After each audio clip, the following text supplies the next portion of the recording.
Supreme court బ్రాహ్మణుల చేతిలో ఉంది, అగ్రవర్ణాల చేతిలో ఉంది. కాబట్టి తన ఇష్టారాజ్యంగా సుప్రీంకోర్టు తన నిర్ణయాలు తీసుకుంటుంది రాజ్యాంగానికి వ్యతిరేకంగా. సో తీర్పు ఇచ్చినంత మాత్రాన రాజ్యాంగమే సుప్రీంకోర్టు సుప్రీం కాదు. ఇండియాలో ఒక సెక్టార్ రిజర్వేషన్తో కూడి లేదని చెప్పలేము. ఎస్సీ రిజర్వేషన్ ఉంది, ఎస్టీ రిజర్వేషన్ ఉంది, ఓబీసీ రిజర్వేషన్ ఉంది, ఓసీ రిజర్వేషన్ ఉంది, మైనారిటీ రిజర్వేషన్ ఉంది, మహిళా రిజర్వేషన్ వస్తుంది.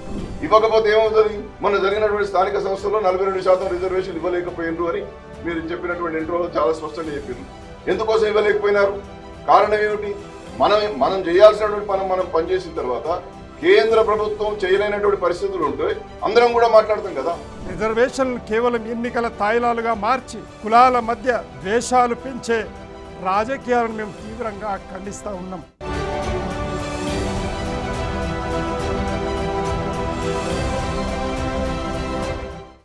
Our difficulty, as I said, is not about the ultimate future. Our difficulty is how to make the heterogeneous mess that we have today take a decision in common and march in a cooperative way on that road which is bound to lead us to unity. రాజకీయాలు పరిపాలన కోసం, ఆ పరిపాలన ప్రజాస్వామ్యంలో ఎన్నికలు, అందులో పాల్గొనే రాజకీయ పార్టీల ద్వారా జరుగుతుంది. ఆ ఎన్నికల్లో మనం ఎవరికి ఓటు వేయాలో ఆ పార్టీల మేనిఫెస్టో ద్వారా నిర్ణయించుకుంటాం. చాలా సందర్భాల్లో మనం ఏం కోరుకుంటున్నామో వాటినే మేనిఫెస్టోలో పార్టీలు చేరుస్తాయి. కానీ మనం కోరుకుంటున్న అంశాలపై మనకు స్పష్టత లేకపోవడం, స్థానిక, రాష్ట్ర, కేంద్ర ప్రభుత్వ స్థాయిలో ఎవరు ఏం చేయాలి, ఎన్నికలు అయిపోయాక మళ్లీ ఎన్నికలు వచ్చేలోగా మంచి పరిపాలన గాడి తప్పుతుంటే మనం ఏం చేయాలి, వీటిపై మనకు అవగాహన ఉండటం లేదు. ఇటువంటి బహిరంగ చర్చ సమాజంలో కొరవడం ఇందుకు ప్రధాన కారణం. సోషల్ మీడియా వచ్చాక సమాచారం వెల్లువెత్తుతూ అల్గోరిథం ఏది ప్రమోట్ చేస్తే అదే చూడటం, వినటం, లైక్లు, కామెంట్లు చేయటం మనకు రొటీన్ అయిపోయింది. దీనివల్ల అధికారాన్ని పూజించే మనలాంటి దేశంలో రాజకీయం, ప్రజాస్వామ్యం, ఎన్నికలు అంటే తాత్కాలిక వ్యక్తిగత తాయిలాలు, కులం, మతం, ప్రాంతం, భాష వంటి వాటి చుట్టూ తిరిగే భావోద్వేగాలుగా తయారయ్యాయి. పరిపాలన అంటే రాజకీయ పార్టీల నేతలు, కార్యకర్తల ద్వారా పనులు చేయించుకోవటం తప్ప మనకు వేరే మార్గాలు తెలియవు. ఇది పార్టీలకు కూడా తేలిగ్గా ఉంది. విధానాలపై కష్టపడకుండా మన డబ్బులతో దర్జా వెలగబెడుతూ మనకేదో వారి సొంత సొమ్ము దానమిస్తున్నట్లు బతికేస్తున్నారు. దీనివల్ల మనం ప్రస్తుత మార్కెట్ యుగంలో ఒక దేశంగా ఆర్థికాభివృద్ధి చెందుతున్నాం. కానీ ఆ ఫలాలు కొందరికే అందుతున్నాయి. అందరికీ ఎదిగే అవకాశం ఇచ్చే సమ్మిళిత అభివృద్ధికి ట్యాక్సులు కడుతూ కూడా ప్రైవేటు స్కూళ్లలో మళ్లీ ఫీజులు, కార్పొరేటు ఆసుపత్రుల్లో మళ్లీ బిల్లులు చెల్లించాల్సిన, మన ఇంటి వద్ద వీధిలో జరగాల్సిన పనులకు ఎమ్మెల్యే, ముఖ్యమంత్రి దాకా వెళ్లాల్సిన అవసరం లేకుండా విధానాలను ప్రజలకు, ముఖ్యంగా యువతకు ఎటువంటి గందరగోళం లేకుండా విశ్వసనీయతతో హేతుబద్ధంగా అందించడం కోసమే మేము ఈ కార్యక్రమాన్ని కొన్ని నెలల మేధోమథనం తర్వాత ప్రారంభిస్తున్నాం. మనకు అవగాహన లేకపోవటం వల్ల మనలో చిచ్చు పెడుతూ మన సమ్మిళిత అభివృద్ధికి గండి కొడుతున్న కొన్ని అంశాలను ఈ ప్రోగ్రాం కోసం ఎంచుకున్నాం. వాటి మీద అవగాహన గల నిపుణుల ద్వారా మీకు ఆయా అంశాల్ని వెల్లడిస్తున్నాం. ప్రజాస్వామ్యం అంటే డైలాగ్. ఆ సంభాషణ ద్వారా మీకు ఈ విషయాన్ని అందిస్తున్నాం. ఇందులో వెలుతురు తప్ప వేడి ఉండదు. మీరు నిజాన్ని నిజంగా, అబద్ధాన్ని అబద్ధంగా గుర్తించి సరైన నిర్ణయం తీసుకోగలుగుతారు. అందరికీ నమస్కారం. ది కామన్ మ్యాన్ డిబేట్కి స్వాగతం. ఇది దేశంలోని ముఖ్యమైన అంశాలపై మేధావులు, విధాన నిర్ణేతలు, రాజకీయ నేతలు, విశ్లేషకులతో హేతుబద్ధంగా చర్చించే వేదిక. మేము ఏ పార్టీకి, ఏ మీడియాకి అనుబంధం లేని పూర్తి స్వతంత్ర వేదిక. సమస్యలపై నిజాయితీగా, సమతుల్యంగా చర్చిద్దాం.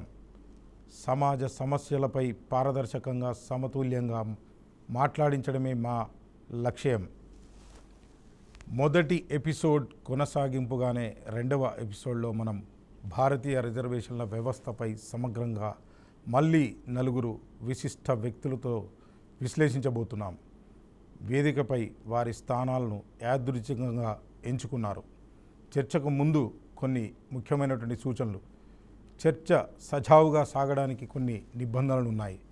ప్రతి వక్తకు భారతీయ రిజర్వేషన్లపై, వ్యవస్థపై తమ అభిప్రాయాలను వెల్లడించడానికి ప్రారంభ ఉపన్యాసం 5 నిమిషాల సమయం కేటాయించబడుతుంది. మరియు ప్రతి విభాగంలో అడిగే ప్రశ్నకు సమాధానం ఇవ్వడానికి ప్రతి వక్తకు 3 నిమిషాల సమయం ఉంటుంది. అలాగే చర్చ గతిని బట్టి ప్రతివాదనకు రిబటల్ 75 సెకండ్ల సమయము, 75 సెకండ్ల సమయము కేటాయించబడుతుంది. మీ వాదనలు మరియు అభిప్రాయాలు తెలుగు ప్రజలందరికీ స్పష్టంగా చేరవేయడమే మా ప్రయత్నం. ఒకవేళ మీరు నిబంధనలను అతిక్రమిస్తే మీ మైక్రోఫోన్ను నిలిపివేసే హక్కు మాకు ఉంటుంది. అయితే అటువంటి పరిస్థితి రాదని ఆశిస్తున్నాము. ఈ 2 గంటల సుదీర్ఘ చర్చలో నాతో పాటు సీనియర్ జర్నలిస్ట్ పద్మ కూడా పాల్గొంటున్నారు. ఇప్పుడు నా సహ హోస్ట్ మాట్లాడతారు. అందరికీ నమస్కారం. భారతదేశంలో రిజర్వేషన్ల అంశంపై మన ది కామన్ మ్యాన్ డిబేట్ 2వ ఎపిసోడ్కి స్వాగతం. భారతదేశంలో అత్యంత వివాదాస్పదమైన రిజర్వేషన్లపై చర్చ మొదటి ఎపిసోడ్లో doctor K Lakshman, justice Eswaraiah, doctor RS Praveen Kumar, doctor Jayaprakash Narayan పలు కీలక అంశాల మీద ఎస్సీ, ఎస్టీ, బీసీ, ఓసీ తదితరుల్లోని సామాన్యుల తరపునైతే వాదనలు వినిపించారు. వారందరూ ఆమోదించిన తీర్మానం పూలే, అంబేద్కర్ వంటి మహనీయుల రిజర్వేషన్ల ద్వారా ఆశించిన ఫలితాలు అందరికీ నాణ్యమైన విద్య, ఆరోగ్యం ద్వారానే సాధ్యం అని. ఇవి ప్రభుత్వ బాధ్యతలను కూడా వారు ఏకాభిప్రాయం వ్యక్తం చేశారు. విద్య, నైపుణ్యం, ఉపాధి, ఆదాయం వాటి నుంచి ఆత్మగౌరవం, సమాజంలో వివక్ష తొలగింపు మరియు సామాజిక ఆర్థిక అసమానత రూపుమాపేటటువంటి సమాజంగా భారతదేశం కావాలి అని అందరూ అభిప్రాయపడ్డారు. కానీ కొన్ని ముఖ్యమైన అంశాల్లో ఏకాభిప్రాయం కుదరలేదు. డాక్టర్ జయప్రకాష్ నారాయణ్ మాత్రమే కులగణనను వ్యతిరేకించారు.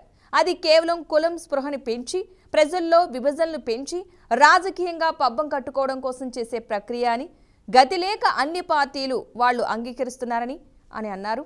దాని ప్రభావం కూడా భవిష్యత్తులో మనందరం చూస్తామంటూ కూడా హెచ్చరించారు. మరియు రిజర్వేషన్లు ఉండాలా వద్దా అన్న దానిపై డాక్టర్ జయప్రకాష్ నారాయణ మాత్రమే తాత్కాలికంగా ఉండాలి, విద్యా ప్రమాణాలు పెంచి కాలక్రమేణా పోయేటట్టు చేయాలి అని అన్నారు. మిగతా వారంతా ఉండాలి అని అభిప్రాయపడ్డారు.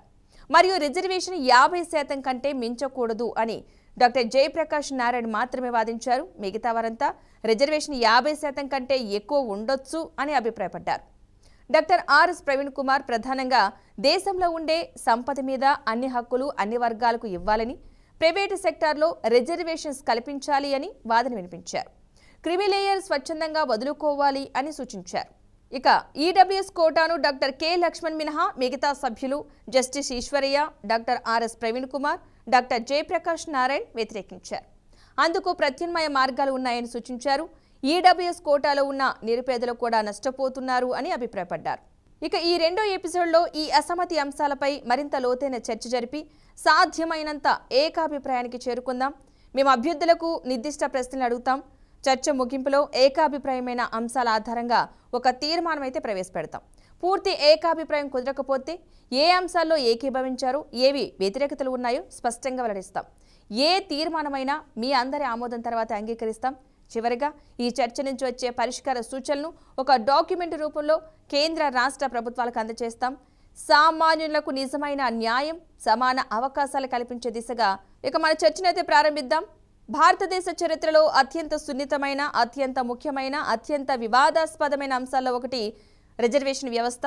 ఇది కేవలం ఉద్యోగాలు, విద్యా సీట్లు మాత్రమే కాదు.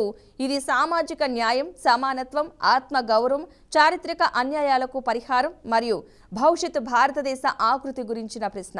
ప్రతి వక్తకు భారతీయ రిజర్వేషన్ల వ్యవస్థపై తమ అభిప్రాయాలను, విశ్లేషణలను, సూచనలను స్పష్టంగా, బలంగా వెల్లడించడానికి ప్రారంభ ఉపన్యాసం అవకాశం అయితే ఇస్తున్నాం. ప్రతి ఒక్కరికి గరిష్టంగా 5 నిమిషాల సమయం ఉంటుంది. ఇప్పుడు మనతో పాటు కామన్ మ్యాన్ డిబేట్ లో పాల్గొంటున్నారు doctor Vakulabharanam Krishnamohan Rao, ex Telangana state backward classes commission chairman, doctor Addanki Dayakar, member of the legislative council MLC Telangana state, professor Gali Vinod Kumar, Telangana state president of the Republican Party of India, Vijaya Arya Kshatriya, BRS party నేత,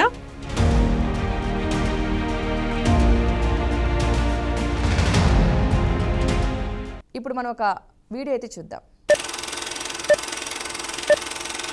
మనుషులంతా సమానమే అయినా కొందరి పట్ల వివక్ష చూపుతూ సమాజం అన్యాయం చేస్తోందని గుర్తించిన దగ్గర నుంచి ఈ రిజర్వేషన్ న్యాయం గురించిన ఆలోచన మొదలైంది. ప్రపంచవ్యాప్తంగా నలుపు, తెలుపు, మూలవాసులు ఇలా కొన్ని రకాల అన్యాయాలకు సంబంధించి సరిచేసే కొన్ని పద్ధతుల్ని అమలు చేస్తున్నారు.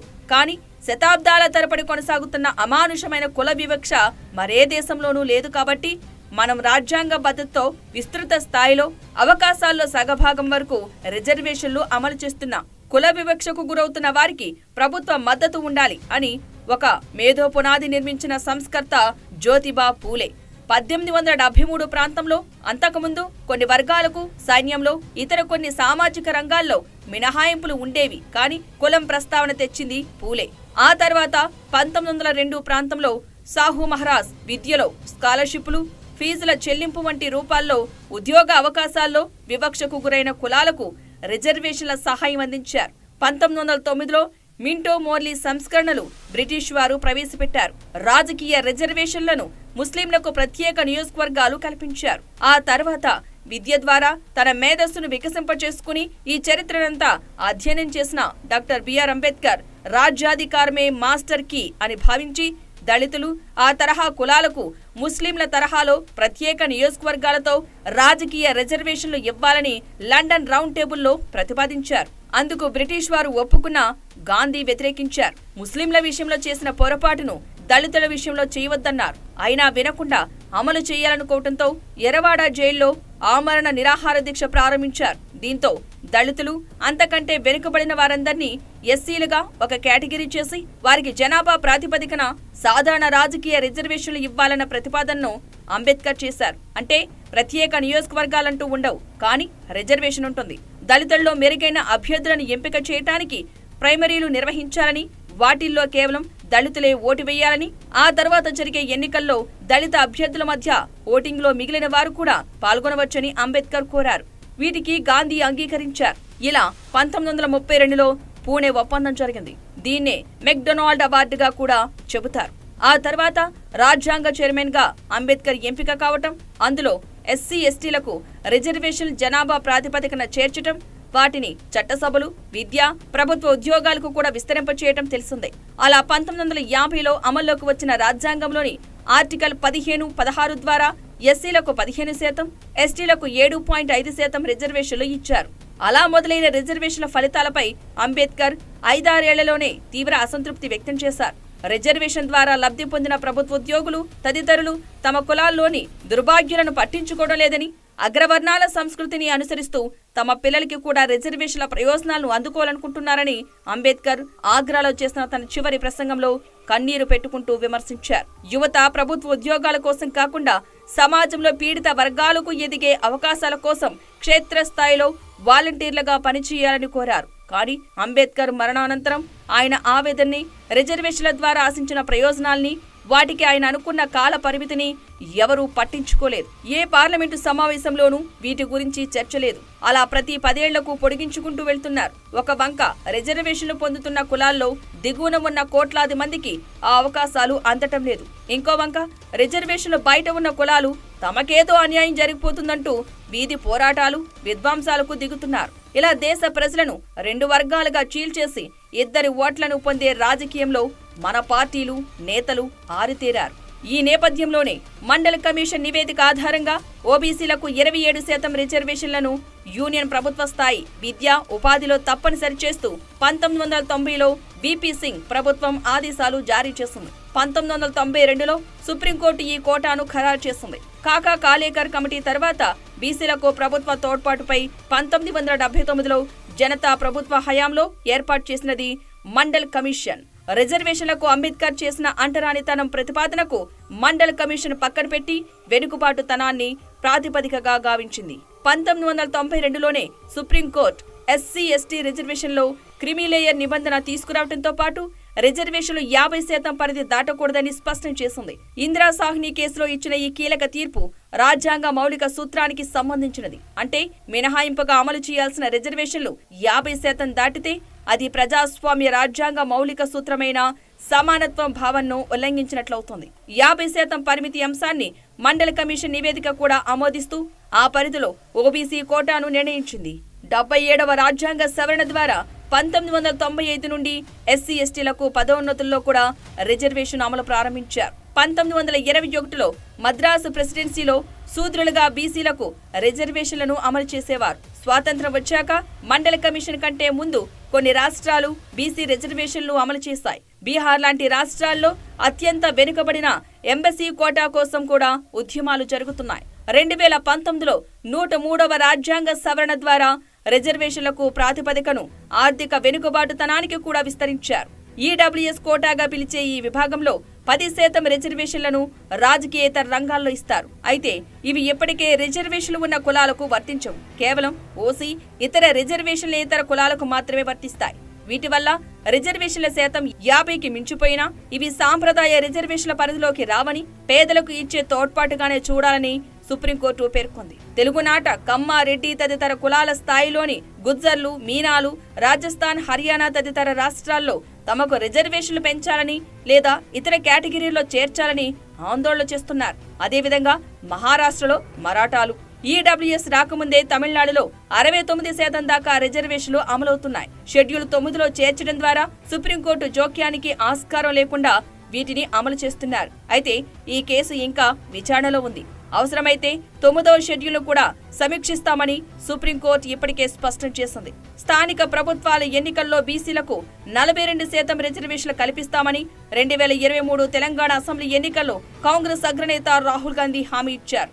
అంతకుముందు భారత్ జోడో యాత్ర సందర్భంలో చాలా రాష్ట్రాల్లో ఆయన ఈ వాగ్దానం చేశారు. బీసీలకు స్థానిక ప్రభుత్వాల్లోనే కాదు, విద్య, ఉపాధి, చట్టసభల్లో కూడా రిజర్వేషన్లు కల్పించాలని కొన్ని సంస్థలు, పార్టీలు కోరుతున్నాయి. 2029 నుండి మహిళలకు చట్టసభల్లో 33% రిజర్వేషన్లు అమలయ్యే అవకాశం ఉంది. ఇందులో కూడా ఎస్సీ, ఎస్టీ, ఓబీసీ మహిళలకు కోటా ఇవ్వాలని డిమాండ్లు వినిపిస్తున్నాయి. మరోవంక తెలంగాణలో 42% రిజర్వేషన్లు లేకుండానే పంచాయతీ, మున్సిపల్, కార్పొరేషన్ ఎన్నికల్లో 50%కి పైగా బీసీలు గెలిచారు. చాలా రాష్ట్రాల్లో విద్య, ప్రభుత్వ ఉద్యోగాల్లో ఇదే పరిస్థితి ఉందని బీహార్ కులగణనను కోట్ చేస్తూ కొంతమంది వాదిస్తున్నారు. అదేవిధంగా మండల కమిషన్ నివేదిక ప్రకారం కమ్మ, రెడ్డి వంటి కులాలు కూడా ఓబీసీలు అవుతారు వంటి వాదనలు కూడా వినిపిస్తున్నాయి.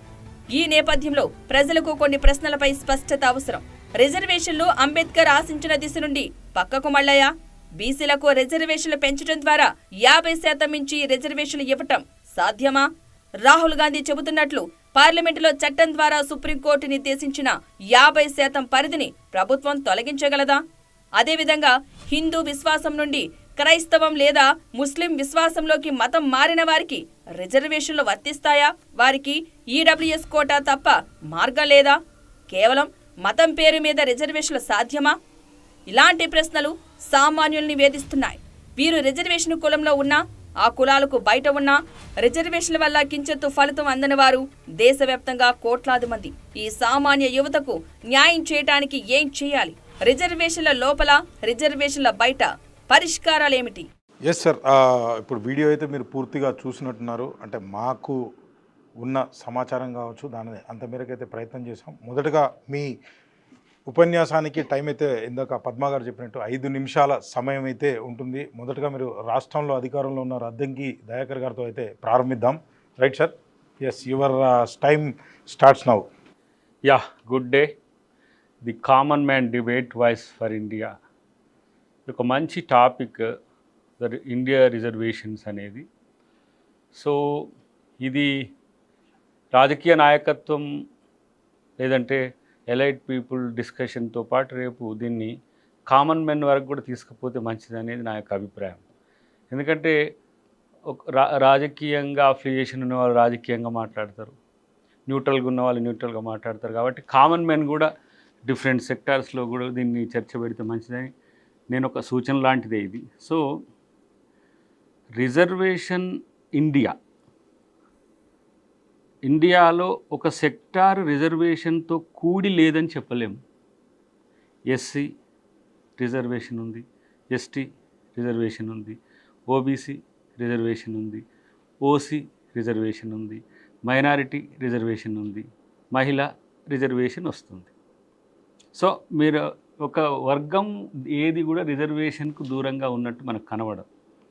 కానీ రిజర్వేషన్స్ వాడుకుంటున్నట్టుగా ఒక చర్చ ఎస్సీ ఎస్టీల మీద ఎందుకు వస్తుంది అంటే కాన్స్టిట్యూషనలైజ్డ్ రిజర్వేషన్స్. అవి విద్య, ఉద్యోగ ఉపాధి అవకాశాల్లో రాజ్యాంగబద్ధమైన రిజర్వేషన్లు ఎస్సీ ఎస్టీలకు ఉన్నాయి. ఓబీసీలకు విద్య, ఉపాధి, కొన్ని ప్లేస్లలో ఉద్యోగ ఇవి ఉన్నాయి. ఓసీలకు కూడా మనం ఏం చేసినాం, 10% రిజర్వేషన్ మనం ఈ మధ్య కాలంలో మోదీ గారు వచ్చిన తర్వాత 10% మనం ఈడబ్ల్యూఎస్ రిజర్వేషన్ల ప్రకారం ఇచ్చినాం. సో ఇప్పుడు కనుక ఇప్పుడు బిల్ పాస్ అయింది కాబట్టి అది ఇంప్లిమెంటేషన్కి వస్తే మహిళకు 33% మనము రాజకీయ రిజర్వేషన్లు ఇస్తున్నాం. విద్య విషయంలో వివిధ రాష్ట్రాలు వివిధ రకాలైన ఒక పోకడలతో ఉన్నాయి.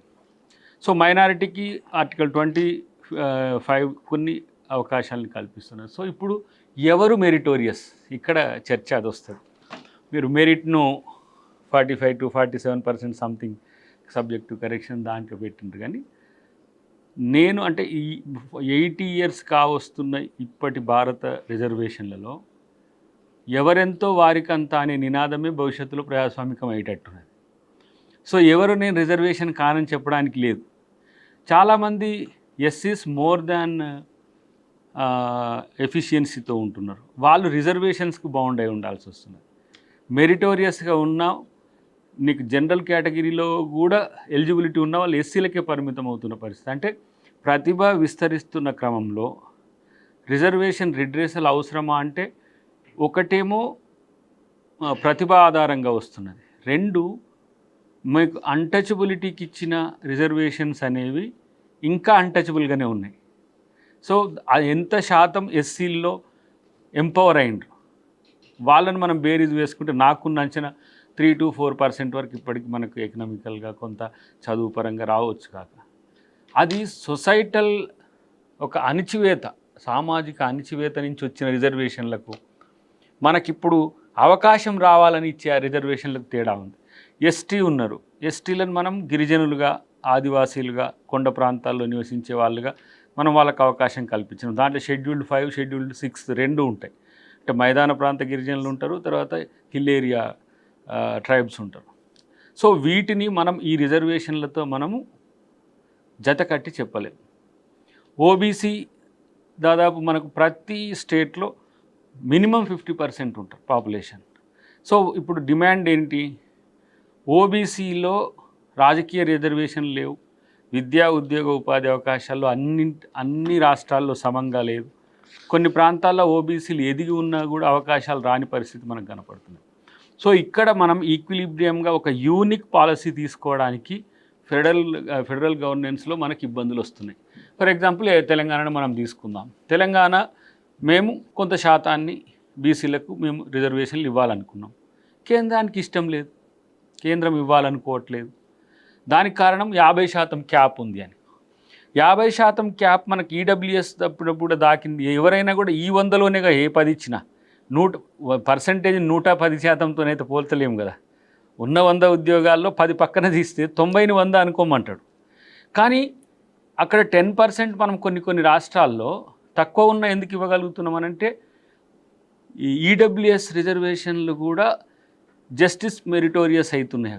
ఎందుకు ఆ పరిస్థితి వచ్చింది, ఆర్థిక లేమి ఎస్సీ ఎస్టీల కంటే ఉన్న జాతులు ఏవైతే ఉన్నాయో వాటిలో సమస్య వచ్చింది, అంతే.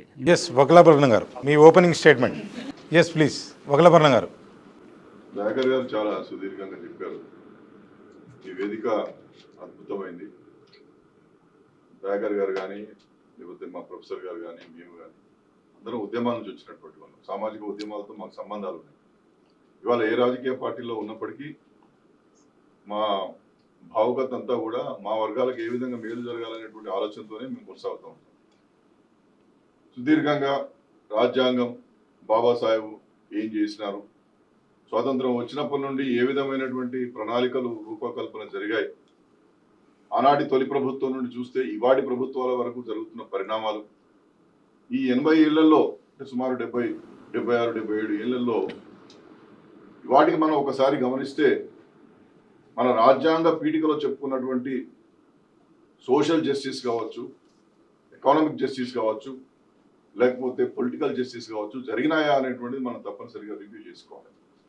ఎందుకంటే పీఠికలో ఉన్నటువంటి అంశాలనే మనం సాధించకపోవడానికి గల కారణాలు ఏమిటి, సాధించాలంటే ఏం చేయాలనేటువంటి తపన కూడా ప్రభుత్వాల్లో ఆనాటి నుండి కొనసాగకపోవడం వల్ల ఇవాటి కూడా దేశంలో వేలాది సామాజిక వర్గాలు సంచార కులాలుగా, విముక్త జాతులుగా, గుర్తింపు లేనటువంటి వాళ్ళుగా, అభివృద్ధికి దూరంగా వెలివేయబడ్డటువంటి వర్గాలుగా జీవిస్తాం. దీనికి కారణాలను తప్పనిసరిగా ఇవాళ ఈ సామాన్యుని డిబేట్లో మనం చర్చించాలి. ఎందుకంటే సామాన్యుని వదిలేసారు. అభివృద్ధి అని చెప్పేసి పారిశ్రామికీకరణ ద్వారా వస్తున్నటువంటి జీడిపిని చూపిస్తూ దేశం వెలిగిపోతున్నదని చెప్పుకున్న సందర్భాలు ఉన్నాయి తప్ప సామాన్యుడి యొక్క జీవన ప్రమాణాలు పెరగకుండా, వాడు ఎట్లా బ్రతుకుతున్నాడో తెలియకుండా, తలసరి ఆదాయం పెంచకుండా కొన్ని వర్గాలకు మాత్రమే రిజర్వేషన్లు పరిమితం చేస్తూ ఎదిగినటువంటి వాళ్ళే రిజర్వేషన్లు పొందుతూ ఎదుగుతున్నటువంటి క్రమంలో నేను చెప్పినట్టుగా సంచార జాతులు, సంచార కులాలు అభివృద్ధికి వెలుపలే ఉన్నారు. కాబట్టి వాళ్ళ రాజ్యాంగంలో ఉన్నటువంటి అంశాలన్నీ బాబాసాహెబ్ కన్నటువంటి కళలు, మహాత్మా జ్యోతిబా పూలే చేసినటువంటి పోరాట స్ఫూర్తి, పెరియార్ రామస్వామి నాయకర్ గారు చేసినటువంటి పోరాట స్ఫూర్తి ఏ మేరకు సఫలీకృతమైందనేది ఈ యొక్క వేదికలో తప్పనిసరిగా చర్చ జరగాలనేటువంటిది నేను ఈ వేదిక ద్వారా మనవి చేస్తాను. తెలంగాణ రాష్ట్రానికి సంబంధించి మీరు 42% రిజర్వేషన్లు అనే మాట చెప్పారు. మరి మండల్ కమిషన్ వేసినప్పుడు మండల్ కమిషన్ను ఒక రాజ్యాంగబద్ధమైనటువంటి కమిషన్గా వేశారు. ఆ మండల్ కమిషన్ జడ్జిమెంట్ సందర్భంలో అత్యున్నతమైనటువంటి న్యాయస్థానం ఏం చెప్పింది? ప్రజల యొక్క జీవన ప్రమాణాలను కనుక తీసుకోవాలన్నప్పుడు చట్టబద్ధమైనటువంటి కమిషన్లను వేసి అధ్యయనం చేయించండి, ఒక సివిల్ కోర్టు ఉన్నటువంటి కమిషన్ల ద్వారా చేయించండి అని చెప్పి ఆ మండల్ కమిషన్ జడ్జిమెంట్లో చాలా స్పష్టంగా 9 మందితో కూడినటువంటి రాజ్యాంగ ధర్మాసనం 1992లో చెప్పింది. ఇవాళ 42% ఇద్దామనేటువంటి సంకల్పం ఉన్నటువంటి రాష్ట్ర ప్రభుత్వం చేసినటువంటి ప్రక్రియలు రాజ్యాంగబద్ధంగా ఉన్నాయని ఈ కామన్ వేదికలో చర్చ జరగాలి. కేవలం ఎగ్జిక్యూటివ్ ఆర్డర్స్ ఇచ్చేసి అధికారాలు లేకుండా చేసేటటువంటి కార్యాచరణ వల్ల మళ్ళీ న్యాయస్థానంలో వీగిపోతాయి కదా. ప్రభుత్వాలకు కనుక బలహీన వర్గాలకు రాజ్యాధికారంలో వాటా ఇవ్వాలి, స్థానిక సంస్థలో రిజర్వేషన్లు ఇవ్వాలి, సామాన్యుడికి హూ ఆర్ ద నీడి ఎవరైతే జెన్యున్ ఉన్నారో ఆ యొక్క సామాజిక వర్గాలకు అవకాశాలు రావాలని చెప్పి కోరుకుంటున్నప్పుడు 42% రిజర్వేషన్లు ఇవ్వాలనుకున్నప్పుడు చట్టబద్ధమైనటువంటి కమిషన్లు వేశారా? చట్టబద్ధమైనటువంటి ప్రక్రియ జరిగిందా? ఈ రాష్ట్రంలో జరిగినటువంటి ఈ ఏదైతే సిపెక్ సర్వే అని చెబుతున్నారో ఆ సిపెక్ సర్వేకు ఉన్నటువంటి సాధికారత ఎంత, పాటించినటువంటి ప్రమాణాలు ఎంత, ఇవన్నీ కూడా ఒకసారి ఆలోచన చేయాల్సినటువంటి అవసరం ఉంటుంది. కాబట్టి నిర్మమాటంగా మనం మాట్లాడుకుందాం. మన రాజకీయ సిద్ధాంతాలు ఏ విధంగా మన వద్ద ఉన్నప్పటికీ, ఏ రాజకీయ పార్టీలకు మేము సంబంధించిన వాళ్ళు అయినప్పటికీ వాస్తవాలను మేము తప్పుపట్టే ప్రయత్నం చేయలేము. రాజ్యాంగం కోరుకున్నటువంటి సామాజిక న్యాయం ఎక్కడికి పోయింది? సమసమాజ నిర్మాణం ఎక్కడికి పోయింది? ఆర్థిక అసమానతలు ఎందుకు తగ్గడం లేదు? రాజ్యాధికారం అంతా కూడా కొంతమంది చేతుల్లో గుత్తాధిపత్యంగా ఎందుకుంటున్నది? రాజ్యాంగం కోరుకున్నటువంటి అధికారాలన్నీ ఏ మూలన ఉన్నాయనేటువంటిది వాళ్ళు చర్చ జరగాల్సినటువంటి అవసరం ఉంటుంది. అందుకోసమే నేనేమంటున్నానంటే వాగ్దానాలు చేసి అధికారంలోకి రావాల్సినటువంటి ఏ రాజకీయ పార్టీ అయినా ప్రజలకు తాము ఏమి చేయగలుగుతో రాజ్యాంగబద్ధంగా చట్టబద్ధంగా చేయగలిగేటటువంటి హామీలను మాత్రం ఇవ్వాలి. ఇవ్వకపోతే ఏమవుతుంది?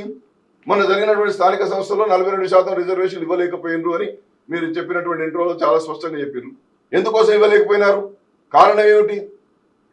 మనం చేయాల్సినటువంటి మనం పనిచేసిన తర్వాత కేంద్ర ప్రభుత్వం చేయలేనటువంటి పరిస్థితులు ఉంటే అందరం కూడా మాట్లాడతాం కదా.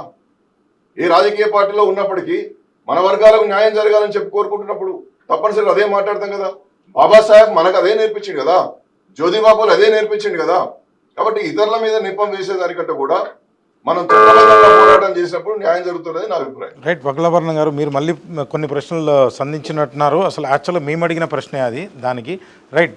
యా ప్లీజ్ పద్మ గారు. విజయ గారు. అందరికీ నమస్కారం. భారతదేశ చరిత్రలో రిజర్వేషన్లు అనేవి కేవలం కొన్ని ఉద్యోగాలకో సీట్లకో పరిమితమైన అంశం కాదు. ఇది శతాబ్దాల తరబడి అణచివేతలకు గురైన కోట్లాది మంది ఆత్మగౌరవానికి సంబంధించిన రాజ్యాంగపు హక్కు. బాబాసాహెబ్ అంబేద్కర్ గారు రిజర్వేషన్లు ఒక రక్షణ కవచంగా మనకు అందించారు. సామాజిక న్యాయం అంటే కేవలం కాగితాల మీద రాసుకోవడం కాదు, అది క్షేత్రస్థాయిలో సామాన్యుడికి చేరినప్పుడే దానికి సార్థకత లభిస్తుంది. ఈరోజు మనం 2 కోణాల్లో ఈ సమస్యను చూడాలి. ఒకటి, ప్రభుత్వాలు తమ ప్రాథమిక బాధ్యతలను నాణ్యమైన విద్యా వైద్యం అందించడంలో విఫలమవుతూ ఆ వైఫల్యాన్ని కప్పిపుచ్చుకోవడానికి గాను రిజర్వేషన్లు ఒక రాజకీయ పావుగా వాడుకుంటున్నాయి. 2 జనాభాలో అత్యధికంగా ఉన్న బీసీ ఎస్సీ ఎస్టీ వర్గాలకు సంబంధించిన సంపదలో అధికారంలో వారికి వాటా దక్కాల్సిన అవసరం ఉంది, కానీ దక్కకపోవడం శోచనీయం. మా వాదన చాలా స్పష్టం. నాణ్యమైన విద్యే పునాది. రిజర్వేషన్లు ఉన్నత స్థాయిలో ఫలితాలు ఇవ్వాలంటే ప్రాథమిక స్థాయిలోనే ప్రభుత్వ పాఠశాలల్లో నాణ్యమైన విద్య అందాలి. అప్పుడే మా బహుజన బిడ్డలు ఐఐటీలు ఐఐఎంలలో ఒత్తిడి లేకుండా రాణించగలరు. మా బీఆర్ఎస్ పార్టీ ప్రభుత్వం ప్రవేశపెట్టిన గురుకుల పాఠశాలల వ్యవస్థ దీనికి ఓ గొప్ప నిదర్శనం. ఇది భారతదేశంలోని అన్ని ఆయా రాష్ట్రాలలో మరి విద్యా విధానాలలో ప్రవేశపెడుతున్న సందర్భాన్ని మీకు గుర్తు చేస్తూ ఉన్నాం. జనాభా నిష్పత్తి ప్రకారం వాటా, ఎవరి జనాభా ఎంతో వారికి అంత వాటా ఉండాల్సిన అవసరం ఉన్నది అన్నదే మా నినాదం. అందుకే కులగణన జరగాలని మేము బలంగా కోరుకుంటున్నాం. అది ప్రజల మధ్య విభజన కోసం కాదు, సామాజిక అవసరాలను శాస్త్రీయంగా అంచనా వేయడం కోసం మాత్రమనే విషయాన్ని మీకు ప్రస్ఫుటపరుస్తూ ఉన్నాం. ప్రైవేటు రంగంలో భాగస్వామ్యం, ప్రభుత్వ రంగం కుంచుకుపోతున్న ఈ తరుణంలో ప్రైవేటు రంగంలో కూడా బహుజన యువతకు అవకాశాలు దక్కాల్సిన అవసరం ఉన్నది. సంపద కేవలం 10% మంది చేతుల్లోనే ఉంటే అది సామాజిక సమతుల్యతను దెబ్బతీసినట్లుగా ఉంటుందనేది మరి మా భావన. రాజ్యాంగబద్ధమైన సురాజ్యం, సుపరిపాలన, ప్రజా సాధికారత ప్రస్తుత అవసరాలుగా దేశ ప్రజలకు ఉన్నాయి. మరి అవి అందాలి అంటే రిజర్వేషన్ల ద్వారా కుల వివక్షత పోవాలని, ఆర్థిక స్థితిగతులు మెరుగుపడాలని మేము ఆశిస్తున్నాం. కానీ రిజర్వేషన్లు కేవలం ఎన్నికల తాయిలాలుగా మార్చి కులాల మధ్య ద్వేషాలు పెంచే రాజకీయాలను మేము తీవ్రంగా ఖండిస్తూ ఉన్నాం. చివరగా అంబేద్కర్ గారు ఆశించినట్లుగా రిజర్వేషన్లందరికీ ఆత్మగౌరవాన్ని, ఆర్థిక స్వావలంబనను ఇచ్చే దిశగా ఉండాలి తప్ప పేదరికాన్ని కేవలం నిర్వహించే సాధనాలుగా మిగిలిపోకూడదు అనేది మా భావన. ఈ చర్చ ద్వారా సామాజిక న్యాయం కోసం ఒక నిర్మాణాత్మకమైన మార్గం దొరుకుతుందని మేము ఆశిస్తూ ఉన్నాం. జై హింద్, జై భారత్, జై తెలంగాణ. రైట్. ప్రొఫెసర్ గాలి వినోద్ గారు, ముఖ్యంగా మీ స్వతంత్ర ఛానల్కి common man debate voice for India, the Indian reservations అనే అంశం మీద ప్రధానంగా చాలామందికి రిజర్వేషన్లు అంటే ఏదో భిక్షగా, ఎవరో ఇస్తున్న, ఏ ప్రభుత్వాలు ఇస్తున్న భిక్షగా చాలామంది భావిస్తున్నారు. అందుకే మేము ఇస్తున్నాం రిజర్వేషన్లని, 42% మేము ఇస్తున్నాం అని చెప్పేసి కాంగ్రెస్ ఇలా బీసీలకు ఏదో భిక్షగా ఇస్తున్నట్టుగా అదొక అంశంగా ఇవాళ చర్చ పెట్టింది. కానీ రిజర్వేషన్స్ రిప్రజెంటేషన్ ఎవరైతే సామాజిక రిప్రజెంటేషన్ లేకపోయినా, ఆర్థిక రిప్రజెంటేషన్ లేకపోయినా, ఉద్యోగ లేకపోయినా, ఉద్యోగ రంగంలో లేకపోయినా, రాజకీయంగా లేకపోయినా, సో ఆయా వెనకబడిన వర్గాలకి ఇప్పటిదాకా ఎందుకు ఈ రిప్రజెంటేషన్ ఇవ్వాలంటే, ఇవాళ ఈ దేశంలో అగ్రవర్ణాలుగా చెప్పబడుతున్న వాళ్ళు ప్రధానంగా బ్రాహ్మణులు. ఇవాళ వాళ్ళు మొత్తం విద్యను వాళ్ళ చేతిలోకి తీసుకున్నారు. క్షత్రియులు ఏం చేశారు? అధికారాన్ని వాళ్ళ చేతిలో తీసుకున్నారు. వైశ్యులు ఏం చేశారు? ఇవాళ సంపదను వాళ్ళ చేతిలోకి తీసుకున్నారు. సో ఈ త్రివర్ణాలు టోటల్గా ఈ దేశంలో ఉన్న సంపదను, అధికారాన్ని, ఇవాళ విద్యను తమ చేతుల్లోకి తీసుకోవడం వల్ల ఈ 3 అంశాలు బీసీలకు, ఎస్సీ ఎస్టీలకు అందలేదు, చివరికి మహిళలకు కూడా అందలేదు. సో ఆ క్రమంలో మరి వీళ్ళ రిప్రజెంటేషన్ కావాలి. బ్రిటిష్ వాళ్ళు వచ్చారు, వచ్చిన తర్వాత వీళ్ళ రిప్రజెంటేషన్ గురించి ఆలోచన చేసి మహిళలకు రిప్రజెంటేషన్ ఇచ్చారు, అలాగే ఎస్సీలకు, ఎస్టీలకు ఇచ్చారు, బీసీలకు ఇచ్చారు. ఈవెన్ ఏ వర్గాలు ఉన్నాయో ఆయా వర్గాలన్నిటికీ రిప్రజెంటేషన్ ఇవ్వడం వల్లనే మీరు రాజ్యాంగ నిర్మాణ సభలో ఎన్నికైన వాళ్ళు మరి ఎంతమంది అన్ని వర్గాల నుండి రావాలి కదా. కానీ మీరు చూడండి, 299 మంది రాజ్యాంగ సభలో ఉంటే దగ్గర 200 సభ్యులంతా కూడా బ్రాహ్మణులు, ఒక్క బ్రాహ్మణులే ఉన్నారు. ఈ రోజు వరకు కూడా మీరు చూడండి, ఓసీలు 63% ఉద్యోగ రంగంలో ఉన్నారు. వాళ్ళ జనాభా ఎంత? కేవలం 10%.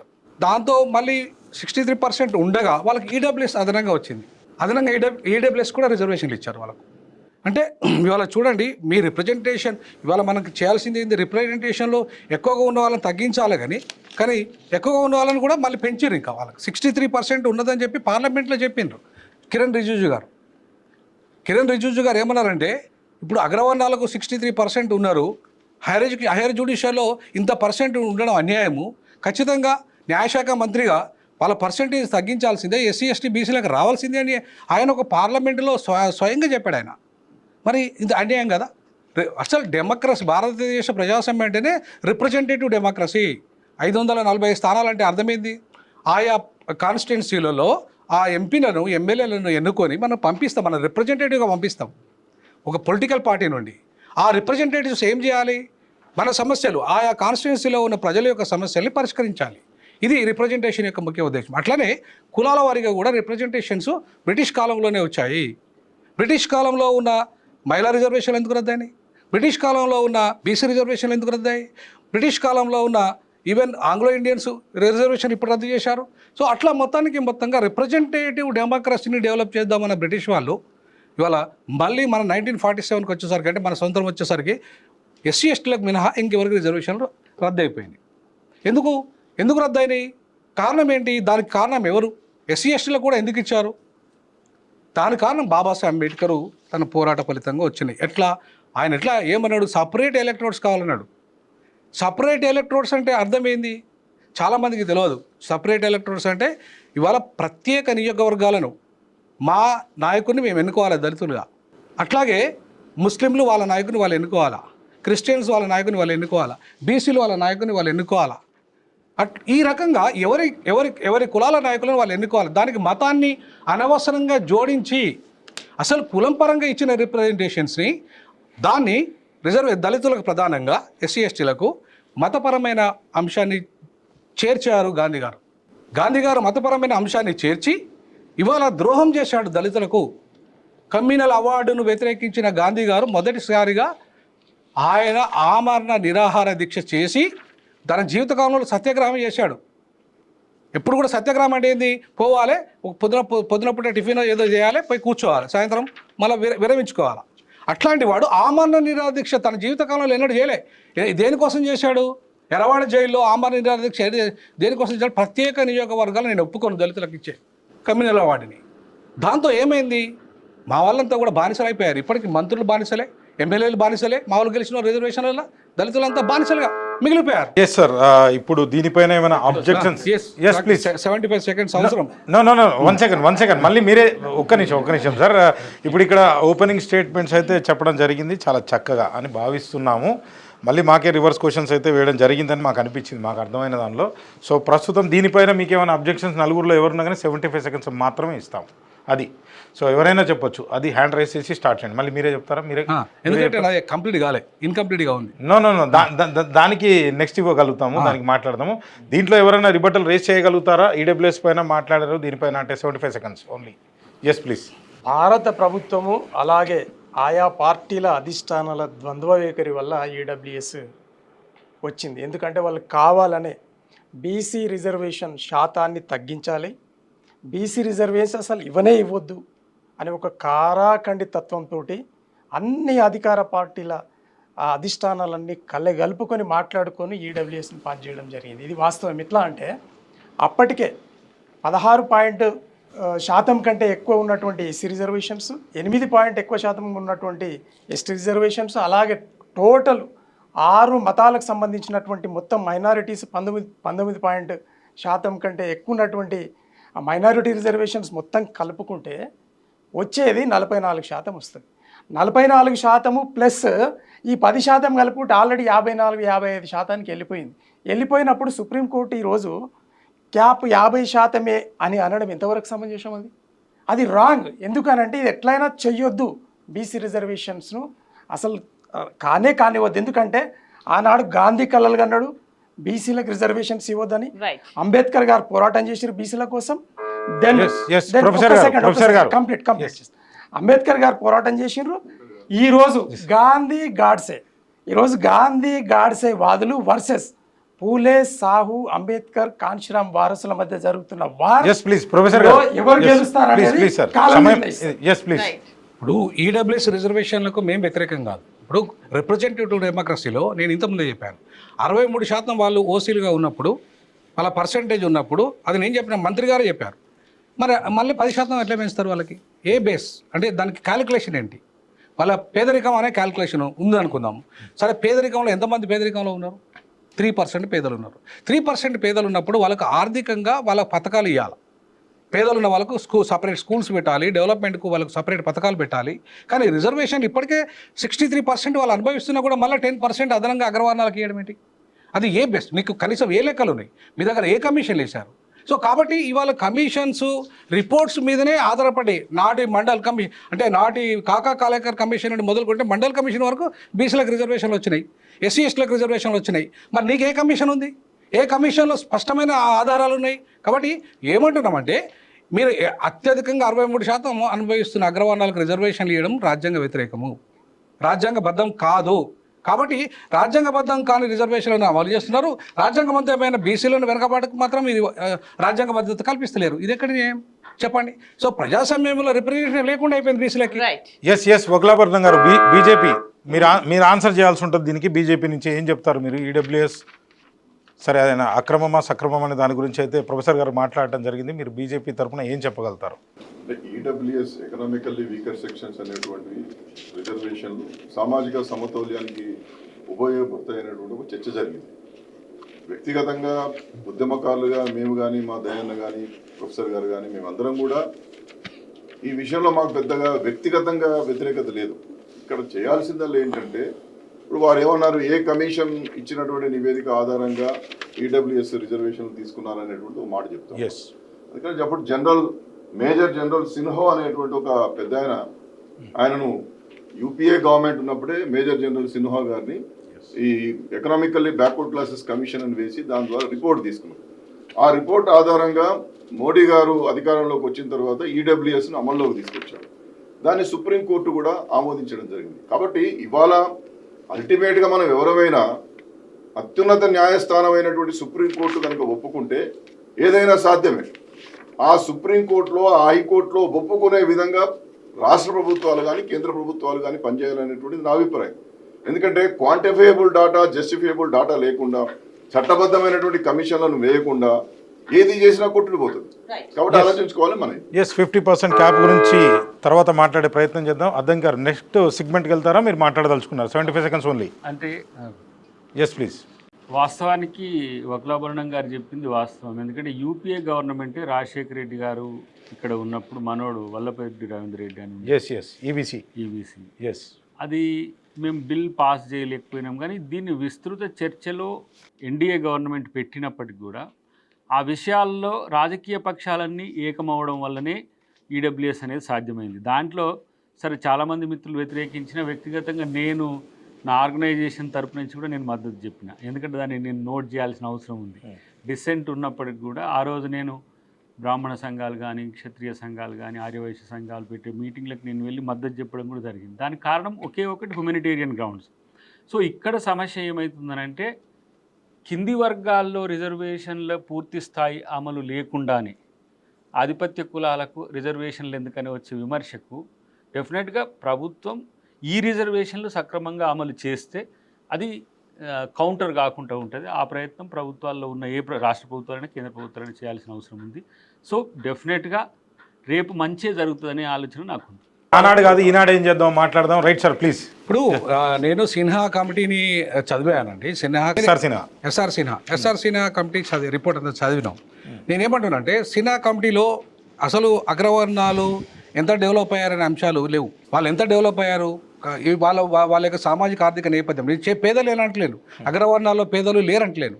అగ్రవర్ణాల్లో పేదలు ఉన్నారు, వాళ్ళకు న్యాయం చేయాలి ఖచ్చితంగా. పేదలకు ఇవాళ అగ్రవర్ణాల్లో సంపన్నులు ఎంతమంది? వాళ్ళ జనాభా 10%, దాంట్లో సంపన్నులు ఎంతమంది, పేదలు ఎంతమంది? 3% పేదలు ఉన్నారు. మరి నువ్వు ఇచ్చింది ఎంత? నీ రికమెండేషన్స్ 10% ఇచ్చావు, ఎట్లా ఇస్తావు? పాపులేషన్ 10% ఉంటే నువ్వు 100% ఎట్లా రిజర్వేషన్ ఇస్తావు అగ్రవర్ణాలకి? నువ్వు ఇస్తే 3% ఇవ్వాలా, ఎందుకంటే అందులో పేదరికం 3% ఉంది. సో 100% రిప్రజెంటేషన్ ఇవ్వడానికి లేనే లేదు. ఈవెన్ ఎస్సీ ఎస్టీల పాపులేషన్ ప్రకారమే ఇంతవరకు పెరగలేదు. ఇంతవరకు పెరిగిన జనాభా ఆధారంగా ఇంతవరకు 1931 ఏదైతే ఉందో ఇప్పుడు అదే ఉంది. మరి ఇప్పుడు జనాభా పెరిగిందా లేదా? మరి మీ అగ్రవర్ణాల జనాభా సరే ఒకవేళ 15% ఉందనుకున్నా సరే, 15% ఉంటే 10% ఇవ్వడానికి ఆధారం సరి అయిన లెక్కలు లేవు. అందుకని నేను దాన్ని వ్యతిరేకించాను. ఇలా 3% కంటే ఎక్కువ ఇవ్వడం అన్యాయము, రాజ్యాంగ వ్యతిరేకము, చట్ట వ్యతిరేకము, రిజర్వేషన్ స్ఫూర్తి వ్యతిరేకం. రైట్, ఇప్పుడు మనం ఫస్ట్ సెగ్మెంట్లోకి అయితే వెళ్తున్నాం. ఫస్ట్ సెగ్మెంట్కి సంబంధించిన క్వశ్చన్ అయితే అడుగుతున్నా. సామాజిక న్యాయం కోసం రిజర్వేషన్లనే మార్గంగా చూపుతూ నిజమైన పరిష్కారాలైన విద్య, ఆరోగ్యం పట్ల ప్రభుత్వాలు నిర్లక్ష్యం చేస్తున్నారు. పేరుకి ప్రభుత్వ పాఠశాలలో చదువు ఉచితమే, అందులో చేరే వారిలో ఎక్కువ మంది ఎస్సీ, ఎస్టీ, బీసీలు, ఓసీల్లోని పేదలే. కానీ చదువు రాక వారిలో 80% మంది ప్రతిభ వికసించడం లేదు. స్కూల్ స్థాయిలో రిజర్వేషన్లు కూడా లేవు. అయితే పాఠశాల స్థాయి చదువు సరిగ్గా లేకపోవడం వల్ల ఆ పై స్థాయిలో రిజర్వేషన్లను వారు సద్వినియోగం గావించుకోలేకపోతున్నారు. వారిలో ఐఐటీలు వంటి సీట్లు సంపాదించుకున్న వారు కూడా చాలా మానసిక ఒత్తిడికి లోనవుతున్నారు. ఉపాధి రంగాలకు అవసరమైన నైపుణ్యాల్ని అందరూ ప్రదర్శించలేకపోతున్నారు. మరోవంక రిజర్వేషన్లు లేని వారు తమకు రావాల్సిన అవకాశాలను రిజర్వేషన్లోని వారు లాగేసుకుంటున్నారని అపోహపడుతున్నారు. ఈ రాజకీయ రిజర్వేషన్ల విషయానికొస్తే దళితులు, ఆదివాసీలు, మహిళలు, బీసీలకు 75% పైగా రిజర్వేషన్లు అమలవుతున్న స్థానిక ప్రభుత్వాల్లో కనీస అధికారాలు, నిధులు లేవు. సామాజిక న్యాయానికి రిజర్వేషన్లనే పరిష్కారంగా చూపుతూ వివిధ కులాలు, మతాల మధ్య చిచ్చు పెట్టి లబ్ధి పొందడం తప్ప ప్రభుత్వం తాను చేయాల్సిన విద్య, ఆరోగ్యం, స్థానిక ప్రభుత్వాల సాధికారత, చట్టబద్ధ పాలన వంటి బాధ్యతల్లో ఘోరంగా విఫలమవటం వల్ల సమాజం, పేదలు నష్టపోతున్నారా? సామాజిక న్యాయ రాజకీయం వర్సెస్ కేంద్రంలో, రాష్ట్రాల్లో ప్రభుత్వాలు తన మౌలిక బాధ్యతల్లో విఫలమవటమే పెద్ద సమస్య. ఎస్ ప్రొఫెసర్ గారు. ఎస్, విద్య అనేది ఇవాళ జీవితాన్ని మార్చడానికి, సమాజాన్ని మార్చడానికి ఒక ఆయుధం. కానీ ఏమవుతుంది, ఇవాళ ఇంటర్నేషనల్ స్కూల్, లేదంటే కార్పొరేట్ స్కూల్, ఇట్లా రకరకాల 42 రకాల విద్య ఇవాళ తెలంగాణలో కానీ దేశంలో కానీ కొనసాగుతుంది. దానివల్ల ఏమవుతుంది, విద్యారంగంలో అసమానతలు వస్తున్నాయి. దళితులలో ఫర్ ఎగ్జాంపుల్ ఎదిగిన పిల్లలు ఇంటర్నేషనల్ స్కూల్లో చదువుతారు, అదే కూలి పిల్లలు ఊర్లలో చదువుతారు. ఇక్కడ కూడా వాళ్ళకు కనీసం ఇన్ఫ్రాస్ట్రక్చర్ ఉండదు, కనీసం బ్లాక్ బోర్డ్ ఉండదు, కనీసం టీచర్ ఉండడు. మరి ఈ క్రమంలో దళితులలో డబ్బున్న వాళ్ళు, పేదలు ఒకటేనా? ఆ రకమైన విద్య. అట్లాగే వివిధ కులాల మధ్య కూడా ఉన్నత వర్గాలు, సంపన్న వర్గాలంతా కూడా ఉన్నత పెద్ద పెద్ద స్కూళ్ళలో ఇంటర్నేషనల్ ఆక్రిడ్జ్ అని ఇట్లా రకరకాల స్కూళ్ళలో చదివిస్తున్నారు. సో విద్య అనేది కామన్ ఎడ్యుకేషన్ సిస్టమ్ కనుక ఉంటే అందరికీ, అమెరికాలో ఈవెన్ అమెరికా అనేది అక్కడ ప్రైవేట్, అంటే అక్కడ వెల్ఫేర్ స్టేట్ కాకపోయినా ప్రైవేట్ వెల్ఫేర్ స్టేట్ అయినా కూడా ఇవాళ అమెరికా కామన్ స్కూల్ సిస్టమ్ పెట్టింది. అక్కడ రాష్ట్రపతి, అంటే ప్రెసిడెంట్ ఆఫ్ అమెరికా అయినా సరే, కామన్ రిక్షా పుల్లర్ అయినా సరే వాళ్ళ పిల్లోడిని కామన్ స్కూల్లో చదవాలి. అప్పుడు ఏమవుతుంది, సమానంగా పోటీ వస్తుంది, సమానంగా అవకాశాలు వస్తాయి, సమానంగా ప్రతిభ పెరుగుతుంది. కానీ భారతదేశానికి వచ్చేసరికి కులానికో విద్య, ఎస్సీలకో విద్య, ఎస్టీలకో విద్య, మైనార్టీలకో విద్య, బీసీలకో విద్య, అందులో ఇంటర్నేషనల్ విద్య వేరే, కార్పొరేట్ విద్య వేరే. ఈ రకమైన అసమానతల కారణంగా విద్యలో నైపుణ్యత అనేది చాలా కుంగిపోయింది. ఇది తప్పు. కేంద్ర ప్రభుత్వం, రాష్ట్ర ప్రభుత్వాల పాలసీలోనే తప్పు ఉంది. సో ఆ పాలసీని మార్చాల్సిన అవసరం ఉంది. ఇవాళ రిజర్వేషన్లు, విద్యా ఉద్యోగ రంగాలు అనేది పర్మనెంట్గా ఉంటాయి. రాజకీయ రంగాలు మాత్రమే 10%, 10%, 10 yearsకి ఒకసారి రివ్యూ చేయమని అంబేద్కర్. చాలామంది కన్ఫ్యూజన్ ఏంటంటే ఇవాళ రాజకీయ రిజర్వేషన్లు, విద్యా ఉద్యోగ రిజర్వేషన్లు 10 ఏళ్ళు మాత్రమే ఉండాలని అంబేద్కర్ అన్నాడు అనే మాట చెప్తున్నారు. అది తప్పు. కేవలం విద్యా ఉద్యోగ రంగాలు అనే దాంట్లో ఎక్కడ పరిమితి లేదు, రాజకీయ రంగాలు మాత్రమే పరిమితి ఉంది. సో 10 years అనేది రాజకీయ రంగాలు, ఎందుకంటే బానిసత్వం ఉన్నది మా ఊళ్ళో. మంత్రులైనా, ఎమ్మెల్యేలైనా, రాష్ట్రపతి అయినా చివరికి ఎవరైనా అన్టచబిలిటీ ఉన్నది. అగ్రవర్ణాల దగ్గర బానిసలుగానే ఉన్నారు. మన వాళ్ళకి అన్యాయం జరుగుతుండగా మాట్లాడే పరిస్థితి లేదు, అక్కడ నోరు విప్పే పరిస్థితి లేదు. ఆ ఎమ్మెల్సీ కావచ్చు, మా ఎంపీ కావచ్చు, ఎమ్మెల్యేలు కావచ్చు, మంత్రులు కావచ్చు, ఎవరైనా నోరు విప్పిన పరిస్థితి. ఎందుకంటే వాళ్ళకి సీటు ఉంటుందా, పోతుందా, ఊడిపోతుందా తెలియదు. ఒకవేళ ప్రశ్నిస్తే పాపం మా దయాకరణకు ఆ విషయాలన్నీ తెలుసు. ఏమంటున్నానంటే ఇవాళ ఈ బానిసత్వానికి కారణమైన గాంధీ, ఆయన ఏదైతే సపరేట్ ఎలక్ట్రోడ్స్ను వ్యతిరేకించాడో, ఆ సపరేట్ ఎలక్ట్రోడ్స్ వ్యతిరేకించి జాయింట్ ఎలక్ట్రోడ్స్ తెచ్చాడో అదే మూల కారణం ఇలా బానిసత్వానికి. సో కాబట్టి ఇప్పటికైనా కూడా దళితులు సపరేట్ ఎలక్ట్రోడ్స్ కోసం కొట్లాడాల్సిన అవసరం ఉంది. మా నాయకుని మేమే ఎన్నుకోవాలి, మా అభివృద్ధి పథకాలు మేమే రచించుకోవాలి. అది పాలసీలోనైనా, అది విద్యలోనైనా, అది వైద్యంలోనైనా, ప్రతి పాలసీని మేము, ఎందుకంటే అనుభవిస్తున్నది మేము కాబట్టి, మా బాధలు మాకు తెలుసు కాబట్టి. సో కాబట్టి ఇవాళ చాలామంది గాంధేయవాదులు, ముఖ్యంగా కాంగ్రెస్ అండ్ గాంధీ ఇవాళ చాలా ద్రోహం చేశారు దళితులకు, ఈ వెనుకబడ్డ వర్గాలకు, మైనార్టీలకు, ఈ ఇతర కులాలకు. కాబట్టి ఇప్పటికైనా దాంట్లో మార్పు తీసుకురావాల్సిన అవసరం ఉంది.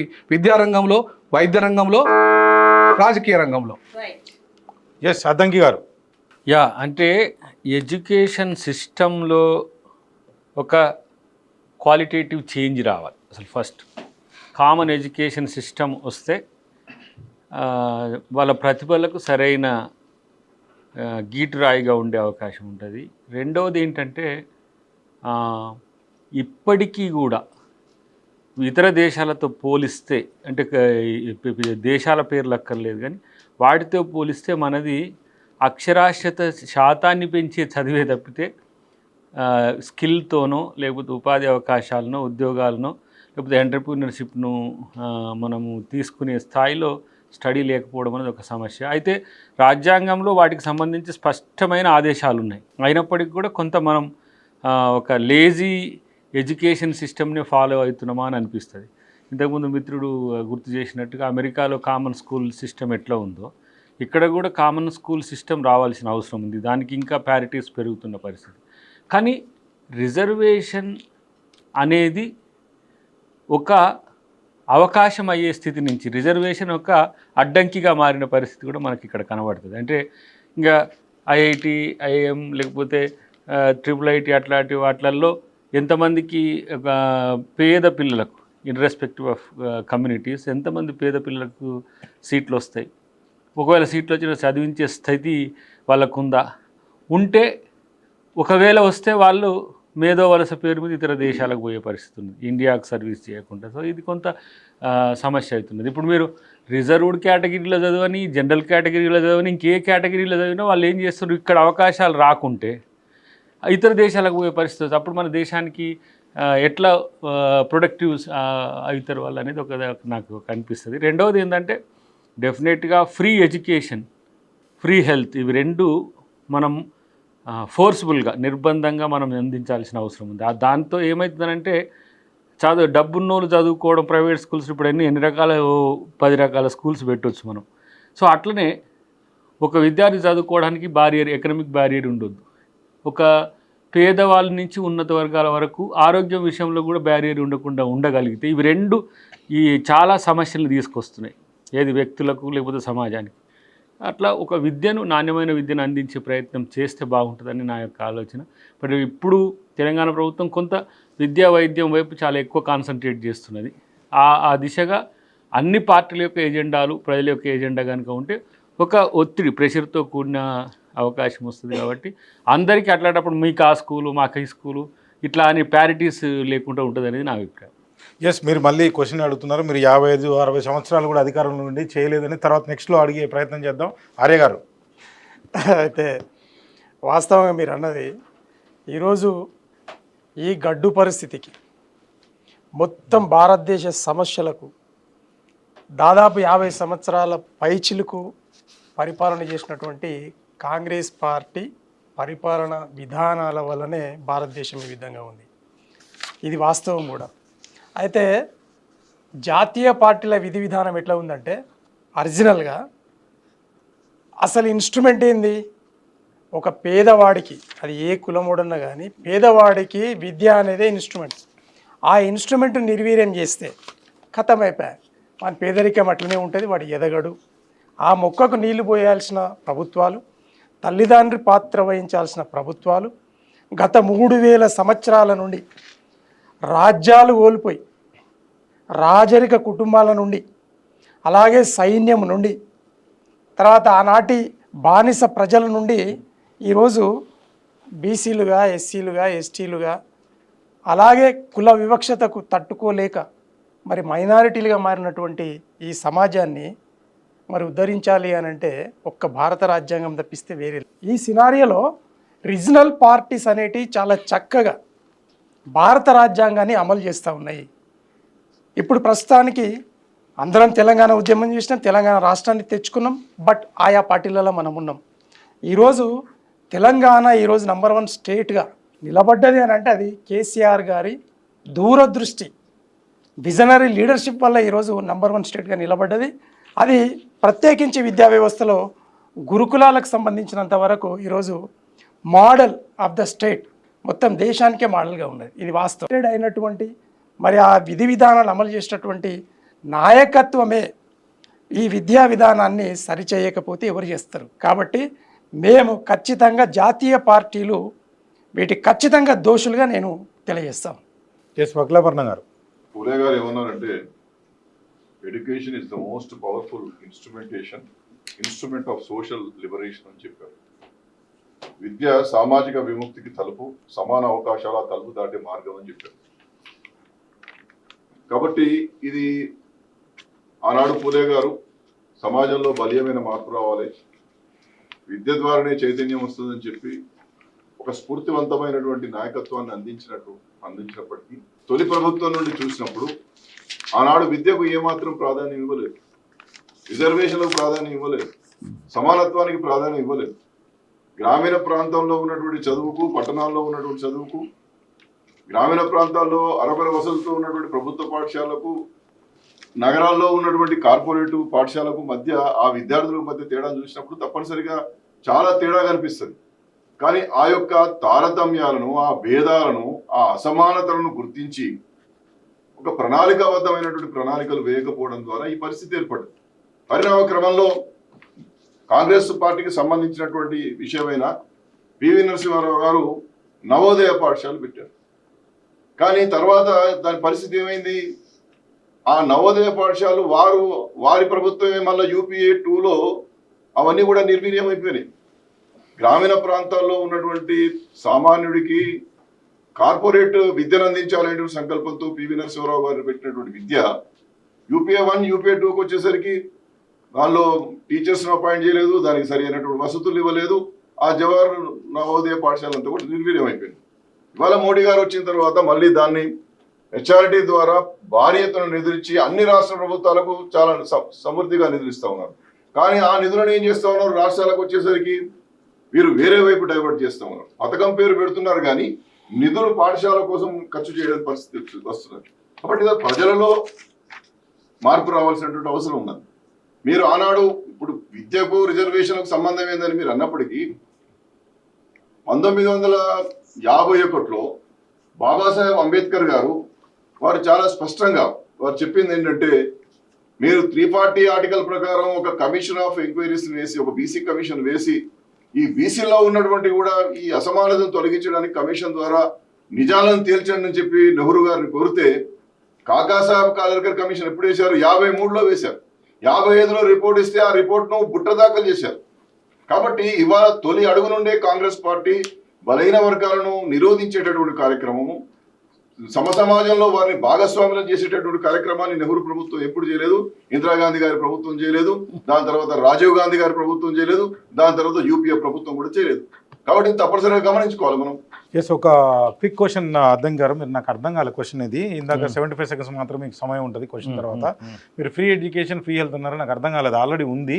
సో ప్రస్తుతానికి నేను ఒకటి ఐడెంటిఫై చేసిన, ప్రభుత్వాలన్నీ కూడా విద్య ఆరోగ్యంలో విఫలం అయి రిజర్వేషన్లను సామాజిక న్యాయంగా చూపిస్తున్నారంటే మీరు ఏం చెప్తారు? ఇప్పుడు ఒకటేంటంటే, ఇప్పుడు చదువుకునే అవకాశం వస్తే ఉద్యోగం వచ్చే అవకాశం ఉంటుంది, చదవలేకపోతే ఉద్యోగమే రాదు. ఇప్పుడు నేను చదువుకున్న కాచిగూడ హాస్టల్లో నేను అడ్లూరు లక్ష్మణ్ కుమార్ గారు వెళ్ళినాం. దాన్ని రిడ్రెసల్ కాదు, మ్యాక్సిమం హైట్ ఎంత ఉంటే అంత, దాంట్లో ఒక 1000 గదుల 2000 గదుల పెట్టి దాన్ని ఒక స్టడీ సెంటర్గా ఇంటర్నేషనల్ స్టాండర్డ్స్తో పెట్టారు. ఎందుకంటే నేను MCA చేసే రోజులో నాకు అదొక ఆదెరు, నేను సిటీలో ఉండాలంటే నా కాలేజీకి దగ్గర సెయింట్ ప్యాట్రిక్స్లో చదువుకుంటే. అట్లా వేల కొద్ది కాదు, లక్షల కొద్ది అక్కడ చదువుకున్నారు. దాన్ని ఇప్పుడు దాదాపు నేను అనుకుంటున్నా ఒక 100 to 200 crores దాన్ని ప్లాన్ చేస్తున్నాం. అంబేద్కర్ సెంటర్ అని, అంబేద్కర్ భవన్ ఉన్న ప్లేస్లో దాన్ని కూడా ఎంత క్రస్ట్ నుంచి ఎంత మ్యాక్సిమం మనకు బిల్డప్ ఏరియా ఉంటే 14 or 15 వరకు కూడా తీసే, అది గతంలో వాళ్ళు చేసే అవకాశం ఉంటే చేయలేకపోయిండ్రు. అట్లనే రూరల్గా కూడా TPSలను, తెలంగాణ పబ్లిక్ స్కూల్స్ను, తర్వాత ఇంటర్నేషనల్ స్కూల్స్ను ఇట్లా చేయడం ద్వారా ప్రైవేట్ విద్యను మినిమైజ్ చేయడం కాదు, పబ్లిక్ విద్యను లంబంగా చేయడమే మనం లక్ష్యంగా పెట్టుకొని ఒక ప్రయత్నం చేస్తున్నాం. అంటే మేము ఉన్నప్పుడు ముఖ్యమంత్రి గారితో మాట్లాడిన, మిగతా మంత్రులతో చెప్పి ఇట్లాంటి ప్రోగ్రెసివ్ అన్నప్పుడు దాన్ని మీరే ఒక ప్లాన్ ఆఫ్ యాక్షన్తో ముందుకు పోవాలని అనే ఒక పరిస్థితి వస్తుంది. మీరు చదువుకుంటే మంచి ఆఫీసర్ అయితే డెఫినెట్గా సొసైటీకి మంచి ఉపయోగపడే. అప్పుడు రిజర్వేషన్ అనేది, నేను ఇప్పుడు నా పిల్లలకు నేను రిజర్వేషనే వాడుకోము, ఎందుకు, మేము కొంత అప్గ్రేడ్ అయినాం కాబట్టి. సో అట్లాంటప్పుడు వాటి పాత్ర తగ్గిపోతుంటది. సంపూర్ణంగా సామాజిక ఉద్యమకారుడు. ఈ రోజు కూడా వాళ్ళు ఎన్నడూ ఎమ్మెల్సీగా చూడదు, ఇక్కడ వారికి మాకున్న అనుబంధం. వాళ్ళు మేము అంటున్నది ఏంటంటే, వాళ్ళు ఒక లక్ష్యంతో ఇక్కడ రెసిడెన్షియల్ పాఠశాలలు ఉన్నాయి, SC, ST, BCలు, మైనార్టీలు ఈ రాష్ట్రంలో సుమారు 1000 పైగా ఉన్నాయి. అక్కడ అరకొర వసతులు ఉన్నాయి. ఓనాడు మేమందరం, మా ప్రొఫెసర్ గారు, మేమందరం సంక్షేమ హాస్టల్ చదువుకున్న నాడు పురుగుల అన్నం నీళ్ళచారని మేము అందరం ఉద్యమాలు చేస్తేనే సంక్షేమ హాస్టల్ నుండి రెసిడెన్షియల్ పాఠశాలగా మారినాయి. ఇవాళ రెసిడెన్షియల్ పాఠశాలగా మారిన తర్వాత కూడా తెలంగాణ రాష్ట్రంలో ఈ మధ్య కాలంలో ఈ ప్రభుత్వం వచ్చిన తర్వాత ఎంతమంది మరణించినారో దయాకర్ గారిని చెప్పమనండి. దానికి కారణం ఏంటి? విషాహారం తినడం ఏంటి? తేలు గుట్టి మరణించడం ఏంటి? పాములు గుట్టి మరణించడం ఏంటి? అంటే మా పేద వర్గాల బిడ్డలకు ఏమి సెక్యూరిటీ భద్రత లేదా? జీవన భద్రత లేదా? మా తల్లిదండ్రులు మమ్మల్ని అందరినీ, మా పిల్లలందరినీ అక్కడ పోయి చదువుకొని గొప్పగా వర్ధిల్లుతారంటే మా పిల్లలు రోజుకు పిట్టల్లా మరణిస్తున్నారు. దానికి ప్రభుత్వం నుండి ఏమాత్రం బాధ్యత లేదు. సంక్షేమ మంత్రి గారు నా మిత్రుడే, మా అడ్డూరు లక్ష్మణ్ కుమారే, మా పున్న ప్రభాకర్ గారే ఉన్నాడు, మా దయాన ఎమ్మెల్సీ ఉన్నాడు. మరి వాళ్ళు ఇవాళ బాధ్యత తీసుకోవాలి. మన వర్గాలను మనమే కాపాడుకోకపోతే లక్ష్యం నీరు గారిపోతున్నది కదా, అది గమనించమని మనవి చేస్తా ఉన్నాను. రైట్, సేమ్ క్వశ్చన్ సార్ మీకు కూడా. ఎస్, వస్తాము, ఒక్క నిమిషం సార్. ఆర్య గారు మీరు చెప్పండి. Same question. అంటే ఇప్పుడు మనం ఏం చేస్తుంటే విద్య ఆరోగ్యం పైన ఫ్రీ అంటారు, ఫ్రీగానే ఉన్నది, అందులో ఏం డౌట్ లేదు. కానీ మెరుగ్గా లేదని మాకున్నటువంటి అభిప్రాయం. దాన్ని కాకుండా ఎప్పుడు రిజర్వేషన్లపైనే మాట్లాడడం, రాజకీయ, ఆర్థిక, సామాజిక, ఎడ్యుకేషన్ అంటే ఎన్ని రోజులు 75 సంవత్సరాల రాజ్యాంగం, దాంట్లో ఏం డౌట్ లేదు. మళ్ళీ సరే 80 అనుకుందాం రౌండ్గా, 79 సంవత్సరాలు కానీ. సో అయినా ఇట్లా ఉన్న వ్యవస్థ, అఫర్మేటివ్ యాక్షన్ ఇట్లా చూసాం అమెరికాలో అయితే. సో దానికి సంబంధించి మీరేం చెప్తారు? ఖచ్చితంగా అండి. ఇప్పుడు నేనైతే అగ్రవర్ణ సంపన్నులను కానీ, బీసీల సంపన్నులు కానీ, ఎస్సీల సంపన్నులు కానీ, చివరికి ఎస్టీల సంపన్నులు కానీ వాళ్ళ రిజర్వేషన్ల పరిధిని తొలగించాలంటున్నాం. ఎందుకు తొలగించాలంటున్నానంటే వాళ్ళకి మా ఎస్సీలకు ఎంటర్ధనం ఉండొచ్చు కాక, ఉన్నప్పటికీ ఇప్పుడు వివేక్ లాంటి వాళ్ళు పేరు ఇక్కడ తీసుకోవద్దు అనుకున్నా కానీ తీసుకుంటున్నా. మంత్రిగా ఉన్నారు కాబట్టి వారికి ఎందుకంటే రిజర్వేషన్లు, రాజకీయ రిజర్వేషన్లు? వారు ఎందుకు ఒక సామాన్యుడు నాలాంటి వాడు, అద్దెంకి దయాకర్ లాంటి వాడు అక్కడ పోటీ చేస్తాడు. అది రిజర్వేషన్ల క్రిమిలేయర్లు ఓపెన్లో పోటీ చేయొచ్చుగా. 100 కోట్లు, 150 కోట్లు, 200 కోట్లు పెట్టి పోటీ చేసే స్థాయి ఉన్నాక నువ్వు వచ్చి రిజర్వేషన్లో పోటీ ఎట్లా పడతావు? సో అట్లనే విద్యా ఉద్యోగ రంగాల్లో కూడా ఇవాళ వాళ్ళ ఐఏఎస్ పిల్లలు, ఐపీఎస్ల పిల్లలు, ఇవాళ నేను నా 2 పిల్లలకు రిజర్వేషన్ వదులుకున్నా.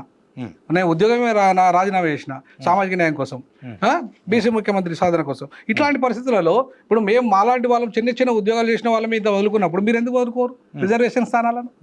రాజకీయ రిజర్వేషన్ల స్థానాలు మీరు ఎందుకు వదులుకోరు? మీరెందుకు విద్యా ఉద్యోగ రంగాలలో మీ పిల్లలు వస్తారు రిజర్వేషన్ల పరంగా? కాబట్టి క్రిమీ లేయర్ అనేది ఈ అన్ని వర్గాలకు, పేద వర్గాలకు రావాలి. రిజర్వేషన్ పేద వర్గాలకే పొందాలి, సంపన్న వర్గాలకు కాదు. ఖచ్చితంగా. ఎస్ ఆర్య గారు, దీని తర్వాత ఇంకో క్విక్ క్వశ్చన్ ఉంది, చెప్పండి. ప్రిన్సిపల్ గారి ముచ్చటతో నేను ఏకీభవించట్లేదు. ఎందుకంటే క్రిమిలేయర్ ఖచ్చితంగా ఎందుకు ఇప్పుడిప్పుడు ఎదుగుతున్న సమాజాలు కాబట్టి, ఒక్క వివేకు కోటీశ్వరుడు అయినంత మాత్రాన ఆ సమాజం అంతా కోటీశ్వరుడు కాలేదు కాబట్టి, లేదు ఒక మోదీ గారు ఓసీ అయినా బీసీ సామాజిక వర్గం అని సర్టిఫికేట్ ఇచ్చి బీసీ ప్రధానమంత్రి అని చెప్పుకుంటూ బీసీలందరూ నాగం చేస్తున్నటువంటి భారతీయ జనతా పార్టీ కూడా ఎందరో బీసీలు కోటీశ్వరులు ఉన్నారు. బట్ క్రిమిలేయర్ అనేది ఇప్పుడిప్పుడు ఎదుగుతున్న సమాజం కాబట్టి వాళ్ళకి క్రిమిలేయర్ అవసరం లేదు. వాళ్ళకి 100% రిజర్వేషన్స్ ఉండాల్సిందే. ఎప్పటి వరకు? కుల వివక్షత ఉన్నంత వరకు. అది 100 ఏళ్ళు కావచ్చు, 50 ఏళ్ళు కావచ్చు, ఇంకా 200 సంవత్సరాలు కావచ్చు. కుల వివక్షత మానసికమైనటువంటి రోగం పోయేంత వరకు రిజర్వేషన్స్ వాళ్ళకు ఉండాల్సిందే. దీంట్లో మరో మాట లేదు. మిత్రుడు మీరు అడిగిన ప్రశ్నకు సమాధానం చెప్తూ మోడీ గారు బీసీ కాదని మాట్లాడుతున్నారు. మోడీ గారు తైలిక్ సాహు అంటే గాండ్ల కులానికి సంబంధించినటువంటి వాడు. ఆయన ముఖ్యమంత్రిగా ఉన్నప్పుడు ఆ కులాన్ని కలుపుకోలే, ప్రధానమంత్రి అయిన తర్వాత కలుపుకోలే. ఆయన అది ఎప్పుడైతే బీసీ కమిషన్ వేసినరో 94లో అప్పుడే బీసీ కమిషన్ విచారణ జరిపి గాండ్ల కులాన్ని బీసీలలో కలిపారు. మీరు గాండ్ల కులం ఎక్కడున్నదని మనందరికీ తెలుసు కదా. కాబట్టి అది గాండ్ల కులము బీసీ జాబితాలో కలిసినప్పుడు జబీల్ దాస్ గుప్తా అని చెప్పి కాంగ్రెస్ ముఖ్యమంత్రి గారు ఉన్నారు. ఆ విధంగానే ఇక్కడికి సెంట్రల్ గవర్నమెంట్ లో కూడా వాజ్పేయి గారు ప్రధానమంత్రిగా ఉన్నప్పటికీ నరేంద్ర మోడీ గారు ఏ రాజకీయ పరమైనటువంటి పదవిలో లేడు. కాబట్టి ఇవాళ గౌరవ రాహుల్ గాంధీ గారు పదే నరేంద్ర మోడీ గారు బీసీ కాదు అనేటువంటి మాట చెప్తారు. అంటే ఉన్నతమైనటువంటి దశలో ఉన్నటువంటి వారు వ్యక్తిగతమైనటువంటి ఒక ప్రధానమంత్రి స్థాయి వ్యక్తి మీద ఆరోపణలు చేస్తున్నప్పుడు కొంత సాధికారికంగా మాట్లాడితే బాగుంటది. గాండ్ల కులం దేశమంతా బీసీలే కాబట్టి ఆ గాండ్ల కులానికి సంబంధించినటువంటి నరేంద్ర మోడీ గారు కూడా బీసీ. కాబట్టి ఈ దేశానికి ఒక బీసీ ప్రధానమంత్రి ఉన్నాడని చెప్పి మాలాంటి వాళ్ళందరం కూడా గర్వపడుతున్నాం. దాన్ని గమనించుకోమని చెప్పి మనం చేస్తున్నాం.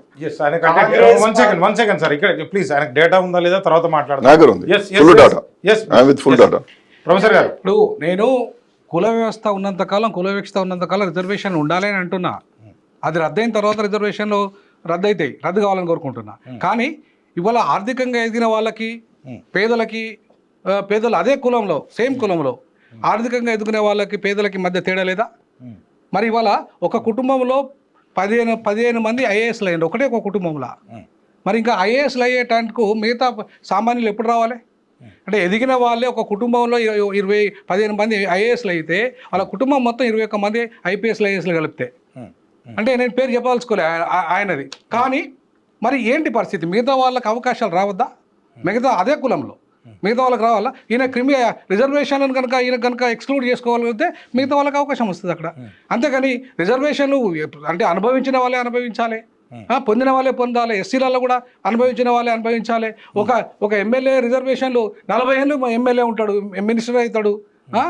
మా వరంగల్ జిల్లాలో 40 ఏళ్ళు మినిస్టర్గా ఉన్నాడు ఆయన. ఏంటి మరి మిగతా వాళ్ళ అవకాశాలు వద్దా? మరి ఎట్లా వాళ్ళు ఇప్పటికి సంపన్నులు అయిపోయారు, విపరీతమైన సంపన్నులు అయిపోయారు వాళ్ళు అట్లనే ఉంటే ఎట్లా? మిగతా వాళ్ళకి అవకాశాలు రావాలి కదా. సో రెండు వాళ్ళకి రావాలని నాకు. రైట్ తర్వాత మాట్లాడదాం సార్. ఎమ్మెల్యే ఎంపీ అయితే డబ్బులు బాగా సంపాదించవచ్చు అని అర్థమవుతుంది నాకు. సరే మీరు చెప్పండి. ఆర్య గారు. ప్రిన్సిపల్ గారితో మరోసారి నేను ఏకీభవిస్తూ మళ్ళా విరోధిస్తున్న ఏ విషయంలో అంటే ఉండాలి, బట్ రొటేషన్ పద్ధతిలో ఉండాలి. మీరు అన్నట్టు రొటేషన్ పద్ధతి దానికి అమలు చేసినట్టయితే ఖచ్చితంగా ఒకసారి రిజర్వేషన్ అమలు చేసుకున్న వాళ్ళు ఎవరైతే ఉంటారో, పొందిన వాళ్ళు ఉంటారో, ఆ కుటుంబం ఎదిగిన తర్వాత ఆ కుటుంబం తనంతలా తానుగా పక్క తప్పుకోవాల్సిన ఆలోచన వాళ్ళకు కూడా ఉండాలి. ప్రభుత్వాలు కూడా దాన్ని పసిగట్టి వాళ్ళని రిజర్వేషన్ కట్ చేస్తూ కొత్త వాళ్ళకి ఇవ్వాల్సిన బాధ్యత ప్రభుత్వాల మీద ఉంటుంది తప్పిస్తే వేరేదేం లేదు. కాబట్టి రొటేషన్ పద్ధతిలో ఉండాలి. అలాగే ఈరోజు కాంగ్రెస్ పార్టీ పాపాలన్నింటినీ మేము తొలగిస్తామని చెప్పి వచ్చినటువంటి భారతీయ జనతా పార్టీ ఈరోజు మళ్ళీ ఏం చేస్తూ ఉన్నది? బీసీ రిజర్వేషన్ల పాపమే కాంగ్రెస్ది ఆనాటి నుండి, గాంధీ గారి నుండి. ఈరోజు మళ్ళీ గాంధీని అడాప్ట్ చేసుకుంటారు వాళ్ళే, గాడ్సేను అడాప్ట్ చేసుకుంటారు వాళ్ళే. ఈరోజు మళ్ళా అంటే ఇద్దరు చిత్తు వాళ్ళే పట్టు వాళ్ళే. మరి ఎందుకు బీసీ రిజర్వేషన్ అమలు చేయట్లేదు? వాళ్ళ దగ్గర అధికారం ఉంది కదా, మరి బీసీ ప్రధానమంత్రి ఉన్నాడు కదా బాయ్. అంటే ఈడ ద్వంద్వ వైఖరి ఉన్నది. ఎట్టి పరిస్థితులలో బీసీలకు రిజర్వేషన్స్ గాంధీ ఇవ్వలేదు, నెహ్రూ ఇవ్వనియలేదు, ఈరోజు మోదీ గారు కూడా ఇవ్వనివ్వడం అన్నది శాశ్వతమైన ముచ్చట. అద్దంకి గారు ఒక్క నిమిషం. ప్లీజ్. 1 సెకండ్.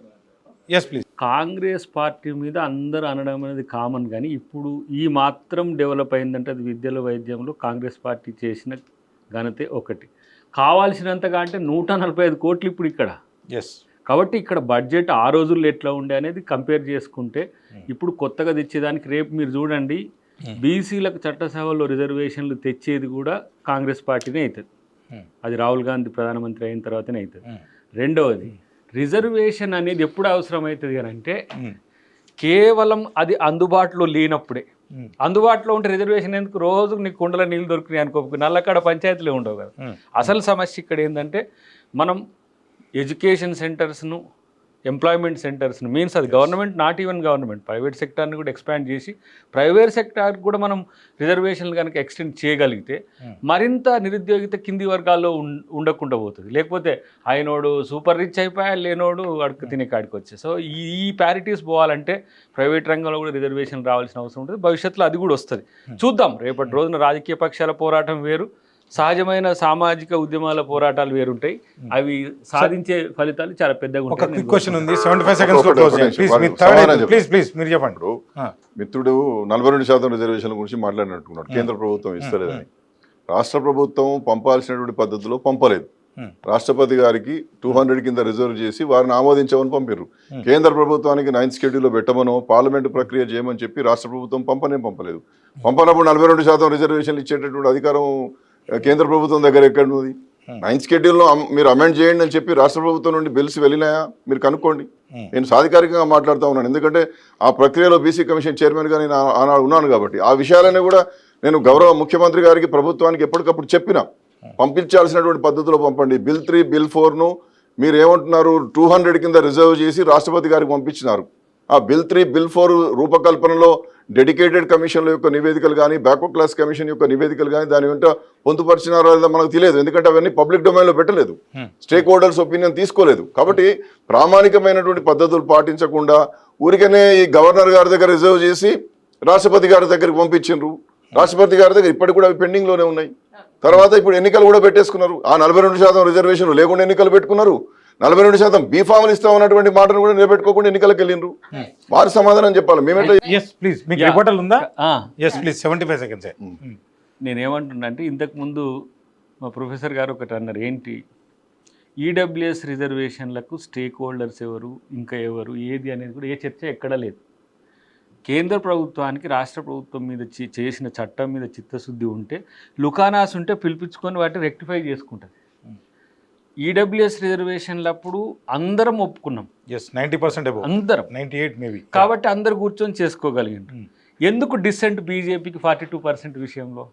మేము పెట్టం, మేము చెయ్యం అంటాడు వాళ్ళ అధ్యక్షుడు. దాని వెనుక ఉన్న ఉద్దేశం ఏంటంటే వాళ్ళకి కేవలం బీసీ వ్యతిరేకత మాత్రమే. బకులాభరణం గారి చిత్తశుద్ధి మీద, వారి యొక్క కార్యాచరణ మీద నాకు ఎలాంటి నమ్మకం లేదు. ఇప్పుడు ఆయన కనుక ఆయనకి చేతుల్లో అధికారం ఉంటే ఇమీడియట్గా మీరు ఇప్పుడు కళ్ళు మూసుకొని తెరిచేలాగా సంతకం పెట్టేస్తాడు. సమస్య వాళ్ళ పార్టీలో జస్ట్ లైక్ నేను అనుకుంటున్నా ఒక 2-3%. అది కూడా త్వరలోనే ఉద్యమం అవుతుంది. అన్ని సంఘాలు దేశవ్యాప్తంగా వస్తాయి. అది కాంగ్రెస్ పార్టీ కార్యాచరణ కాదు, అది ఓబీసీల కార్యాచరణ అవుతుంది. ఇంకా ఓబీసీలు దేశంలో ఓపిక పట్టే స్థితిలో లేరు. ఒక ఓబీసీ ప్రధానమంత్రి అయినంత మాత్రాన ఓబీసీలు అందరూ బాగుపడతారని అనుకోవట్లేరు. డెఫినెట్ అది రేపు ప్రజా ఉద్యమంగా మారుతుంది. ఎస్ సార్, ఒక క్వశ్చన్ అడుగుతాను ఇక్కడ, ప్లీజ్ ప్లీజ్. ఈరోజు మ్యాచ్ ఫిక్సింగ్ బీసీ రిజర్వేషన్ల విషయంలో భారతీయ జనతా పార్టీ అండ్ కాంగ్రెస్ కలగలుపుకొని మాట్లాడుకొని మేము ఇస్తామని వీళ్ళు అంటే ఆనాడు అధికారం ఉన్న నాడు ఇవ్వనీకే ఆలోచన చేయనటువంటి, రద్దు చేసినటువంటి, రిజెక్ట్ చేసినటువంటి కాంగ్రెస్ పార్టీ ఈరోజు ఏమంటుంది, అధికారం కావాలంటే బీసీ రిజర్వేషన్స్ ఇవ్వాలి అనే ఆలోచనకు మీరు వచ్చినట్టు కదా. అంటే ఇది నిజంగా కూడా ఆనాడు మోసం చేసిండ్రు. ఈరోజు దాన్ని తాను చెప్పినట్టుగా ఒక సిస్టమేటికల్గా పంపలేదు అనేది అక్కడ చెప్తా ఉన్నారు. మేము పంపాము, ఇట్లా చేస్తే బాగుంటుంది అక్కడ అంటాం. మరి పంచాయతీ ఎట్లా దక్కుతుంది అంటే ఈరోజు బీసీ సామాజిక వర్గం యావత్తు లేచి నిలబడి ప్రధానమంత్రి హోదాలో, ముఖ్యమంత్రి హోదాలో కూర్చున్న నాడు తప్పిస్తే అప్పటిదాకా బీసీ రిజర్వేషన్ అనేది తెగేదే లేదు. ఈ భారతీయ జనతా పార్టీ కాంగ్రెస్ దొందే. వీళ్ళిద్దరు బీసీల విషయంలో పచ్చి మోస పూరితమైనటువంటి పార్టీ. అంటే ఇప్పుడు సరే, దయాకర్ గారు మేమందరం విమర్శించుకోవడం కాదు. నేను as a former BC commission చైర్మన్గా చెప్తున్నా, నేను విమర్శల కొద్దీ విమర్శ చేయాలనే ఉద్దేశం నాకు లేదు. Bharatiya Janata party ఒప్పుకున్నదా, match fixing అనే పదం వాడినారు, వీరు మాట్లాడినారు. నేను దాని కోలు పోవడం లేదు. నేను ఏం చెప్తున్నానంటే మీరు పంపించాల్సినటువంటి పద్ధతిలో పంపలేదు. ఇవాళ మీ హైకోర్టు కూడా ఏం చెప్పింది, మీరు where is your dedicated commission reports అని అడిగింది కదా. మీరు స్టేక్ హోల్డర్స్ ఒపీనియన్ ఎందుకు తీసుకోలేదని చెప్పి ఈ తెలంగాణ రాష్ట్ర ప్రభుత్వం ఇచ్చిన జీవో 9 కొట్టివేసారు కదా. 42% సంబంధించినటువంటి జీవోను ఇక్కడ ఉన్నటువంటి హైకోర్టు కొట్టివేసిందా లేదా? నేను పదే 100 సార్లు నేను ఇదే చెప్తా ఉన్నా. మీరు భారత ప్రభుత్వానికి బిల్స్ పంపించి మీరు పార్లమెంటరీ ప్రక్రియ చేయమని కోరినారా, 9th షెడ్యూల్లో పెట్టమని చెప్పి కోరినారా నేను అడుగుతున్నా. అడగండి, ప్రొఫెసర్ గారిని అడగండి. గాలి వినోద్ కుమార్ గారు వారు న్యాయశాస్త్ర కోవిదులే కదా. కాబట్టి పంపించాల్సినటువంటి పద్ధతిలో పంపించలేదు. మనం కొట్లాడుకుంటా ఏదేం లేదు. నేను మొదటి నుంచి కూడా ఇదేం మాట్లాడుతున్నా. పంపించాల్సినటువంటి పద్ధతిలో పంపించి ఉన్నట్టయితే ఖచ్చితంగా ఇవాళ ఎవరు దోషులు కావాలో వాళ్ళే దోషులు అయ్యేది. మీరు ఆ ప్రామాణిక పద్ధతులు పాటించలేదు, అందువల్ల ఇవాళ బీసీలకు నష్టం జరుగుతున్నది ఈ రాష్ట్రంలో. ఓకే, బీసీల ఇప్పుడు 42% రిజర్వేషన్స్ అనేది వాళ్ళ పద్ధతి ప్రకారంగా పంపలేదని చెప్పి అంటున్నారు కదా, కరెక్ట్ కాదు అది. ఎందుకంటున్నా ఈ మాట అంటే 50% సీలింగ్ ఉన్నంత కాలం నువ్వు 42% ప్రొసీజర్ ప్రకారం పంపినా కూడా కాదు. సీలింగ్ ఎత్తేయాల్సిందే కాంగ్రెస్ పార్టీ ఎత్తేయలేదు. ప్రభుత్వం దేశంలో 55 ఏళ్ళు పరిపాలన చేసింది కాంగ్రెస్ పార్టీ. 50% సీలింగ్ నష్టం జరుగుతుందనే విషయం కాంగ్రెస్ పార్టీకి తెలుసు. సీలింగ్ ఎత్తేయకుండా 42% ఇస్తాము అని చెప్పి హామీ ఇచ్చింది. అంటే మోసం చేసినట్టే కదా. నువ్వు 50% సీలింగ్ ఎత్తేయకుండా ఎట్లా 42%కు హామీ ఇస్తావు? ఒకటి. రెండవది 50% సీలింగ్ ఎత్తాలనే విషయము బీజేపీకి తెలియదా?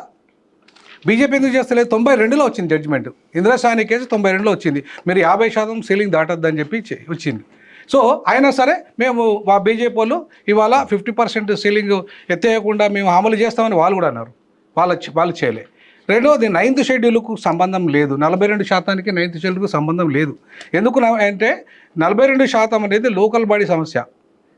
ఓన్లీ ఇది విద్యా ఉద్యోగ రాజకీయ రంగాలకు సంబంధించిన అంశం. ఇది లోకల్ బాడీ. ఇది విద్యా ఉద్యోగ రంగాలకు సంబంధించిన అంశం కూడా కాదు. ఇది ఓన్లీ లోకల్ బాడీ. దాంట్లో ప్రతిభతో పని లేదు. Yes sir, last sir, last quick question ఇది సెగ్మెంట్ క్లోజ్ చేద్దాం ప్లీజ్. సార్ ఇప్పుడు చాలా ఇంకో రెండోసారి కూడా ఇస్తే ఇంకా ఆన్సర్ ఇస్తా పూర్తి. ప్లీజ్ ఒక్క నిమిషం అవకాశం ఇవ్వండి సార్. కాదు ఒక్క క్వశ్చన్ తర్వాత మీరు చెప్పండి ప్లీజ్. లేదు ప్రొఫెసర్ గారికి లీగల్ గానే చెప్తున్నా పాయింట్స్. ఒక్క నిమిషం నాకు ప్రొఫెసర్ గారు దానికి వారు చెప్పింది 100% కరెక్ట్. నేను అనేది ఏంటంటే నైన్ షెడ్యూల్ విషయము చర్చానీయాంశం కాదు, 50% దాటకూడదు అనేది వారు చెప్తున్నారు. తర్వాత పొలిటికల్కు ప్రతిభ అవసరం లేదనేటువంటి చెప్తున్నారు, అది 100% కరెక్ట్. అయితే కేంద్ర ప్రభుత్వం చేయగలిగింది ఏమిటి? 50% సీలింగ్ను ఎత్తివేయాలి. 50% సీలింగ్ను ఎత్తివేయాలన్నప్పుడు సీలింగ్ ఎత్తివేయమని చెప్పి కోరాలి. అదే ఇందిరాసాని కేసులో మీకు పేరా 108లో కానీ 109లో కూడా చూడండి, పారాగ్రాఫ్లో ఎక్స్ట్రాడినరీ సిచ్యువేషన్స్ను కనుక జస్టిఫియబుల్ క్వాంటిఫియబుల్ డాటా ద్వారా మీరు నిరూపించగలిగితే 50% అనేది జస్ట్ థంబ్ రూల్ అని చెప్పినారు.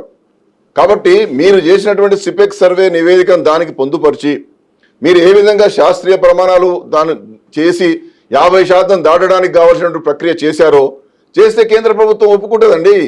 ఇందిరాసానిలో చెప్పడమే కాదు, డాక్టర్ కె కృష్ణమూర్తి కేసులో చెప్పారు, వికాస్ కిషన్ రావు గవాలి కేసులో చెప్పారు చాలా స్పష్టంగా. కాబట్టి ఒక డెడికేటెడ్ కమిషన్ వేసి సామాజిక స్థితిగతులను రాజకీయ స్థితిగతులను కనుక సమగ్రంగా అధ్యయనం చేసి మీరు నిరూపించగలిగితే కేంద్ర ప్రభుత్వం సహకరిస్తుంది. ఆ ప్రయత్నం ఏమీ రాష్ట్ర ప్రభుత్వం చేయలేదనేటువంటిది మా ఆరోపణ. ఎస్ సార్ ఒక క్విక్ క్వశ్చన్ సార్. హెల్త్ ఎడ్యుకేషన్కి సంబంధించి ఏదైతే మాట్లాడుతున్నామో మనము 80% విద్యార్థులు రిజర్వేషన్లో ఉన్న తర్వాత ఐఐటిలో సీట్లు అయితే సాధించి ఉన్నారో వారు పరిస్థితి ఎట్లా అంటే చదువుకోలేక మానసిక ఒత్తిడికి అయితే గురవుతున్నారు. దీనిపైన ఒక 75 సెకండ్స్లో అర్థం గారు ఏం చెప్తారు మీరు? ఇప్పుడు సెంట్రల్ గవర్నమెంట్ వీళ్ళు చదువుకు ఎంప్లాయ్మెంట్ సెంట్రల్ గవర్నమెంట్ రిలేటెడ్, వాళ్ళు ఉద్యోగాలు వేయొద్దని పూర్తిగా ఒక స్ట్రింజెంట్ యాక్షన్ తీసుకున్నారు, నో మోర్ ఎంప్లాయ్మెంట్ అని. సో రాష్ట్ర ప్రభుత్వ పరిధిలో ఉన్నంత మేరకు చేసే పరిస్థితి ఉంటుంది, కానీ చాలా లిమిటెడ్గా. ఇప్పుడు మనకు 4.5 lakhs ఎంప్లాయ్మెంటే ఉంటుంది, కానీ వ్యాస్ట్గా మనము ఉద్యోగ కల్పన ఇంతకుముందు ప్రతి ఒక్క technocrat depending upon central government, వాళ్ళు ఎంప్లాయ్మెంట్ లేదు. మీరు ఇంతకుముందు ఎంప్లాయ్మెంట్ న్యూస్ కొనుక్కొని చదువుకొని అప్లై చేసుకునేటోళ్ళు మనం చదువుకునే రోజులు, కానీ ఇప్పుడు ఎంప్లాయ్మెంట్ న్యూస్ ఇప్పుడు చదువుతుండో కూడా ఏం తెలియని పరిస్థితి. రెండవది ఏంటంటే సెంట్రల్ గవర్నమెంట్కి డిస్క్రిషనరీ పవర్ ఉంటుంది. తనకున్న బడ్జెట్ అలొకేషన్స్ అలవెన్సెస్ అనేది 50 lakhs crores రూపీస్తోని మీరు రాష్ట్ర ప్రభుత్వాలు చేసే వాటిని ముట్టుకోనక్కర్లే. మొత్తం ఓవరాల్గా దేశంలో ఉండే యువకుల కొరకు ఒక ప్రధానమైన కార్యాచరణ తీసుకోవాల్సిన అవసరం ఉంటుంది. మనం ఐఐటీలు ఐఎంలు మిట్లు ఇట్లాంటివన్నీ పెట్టుకుంటూ పోయిన తర్వాత మనం ఎంప్లాయ్మెంట్ ఇవ్వకపోతే వాళ్ళు ఎటుపోవాలి?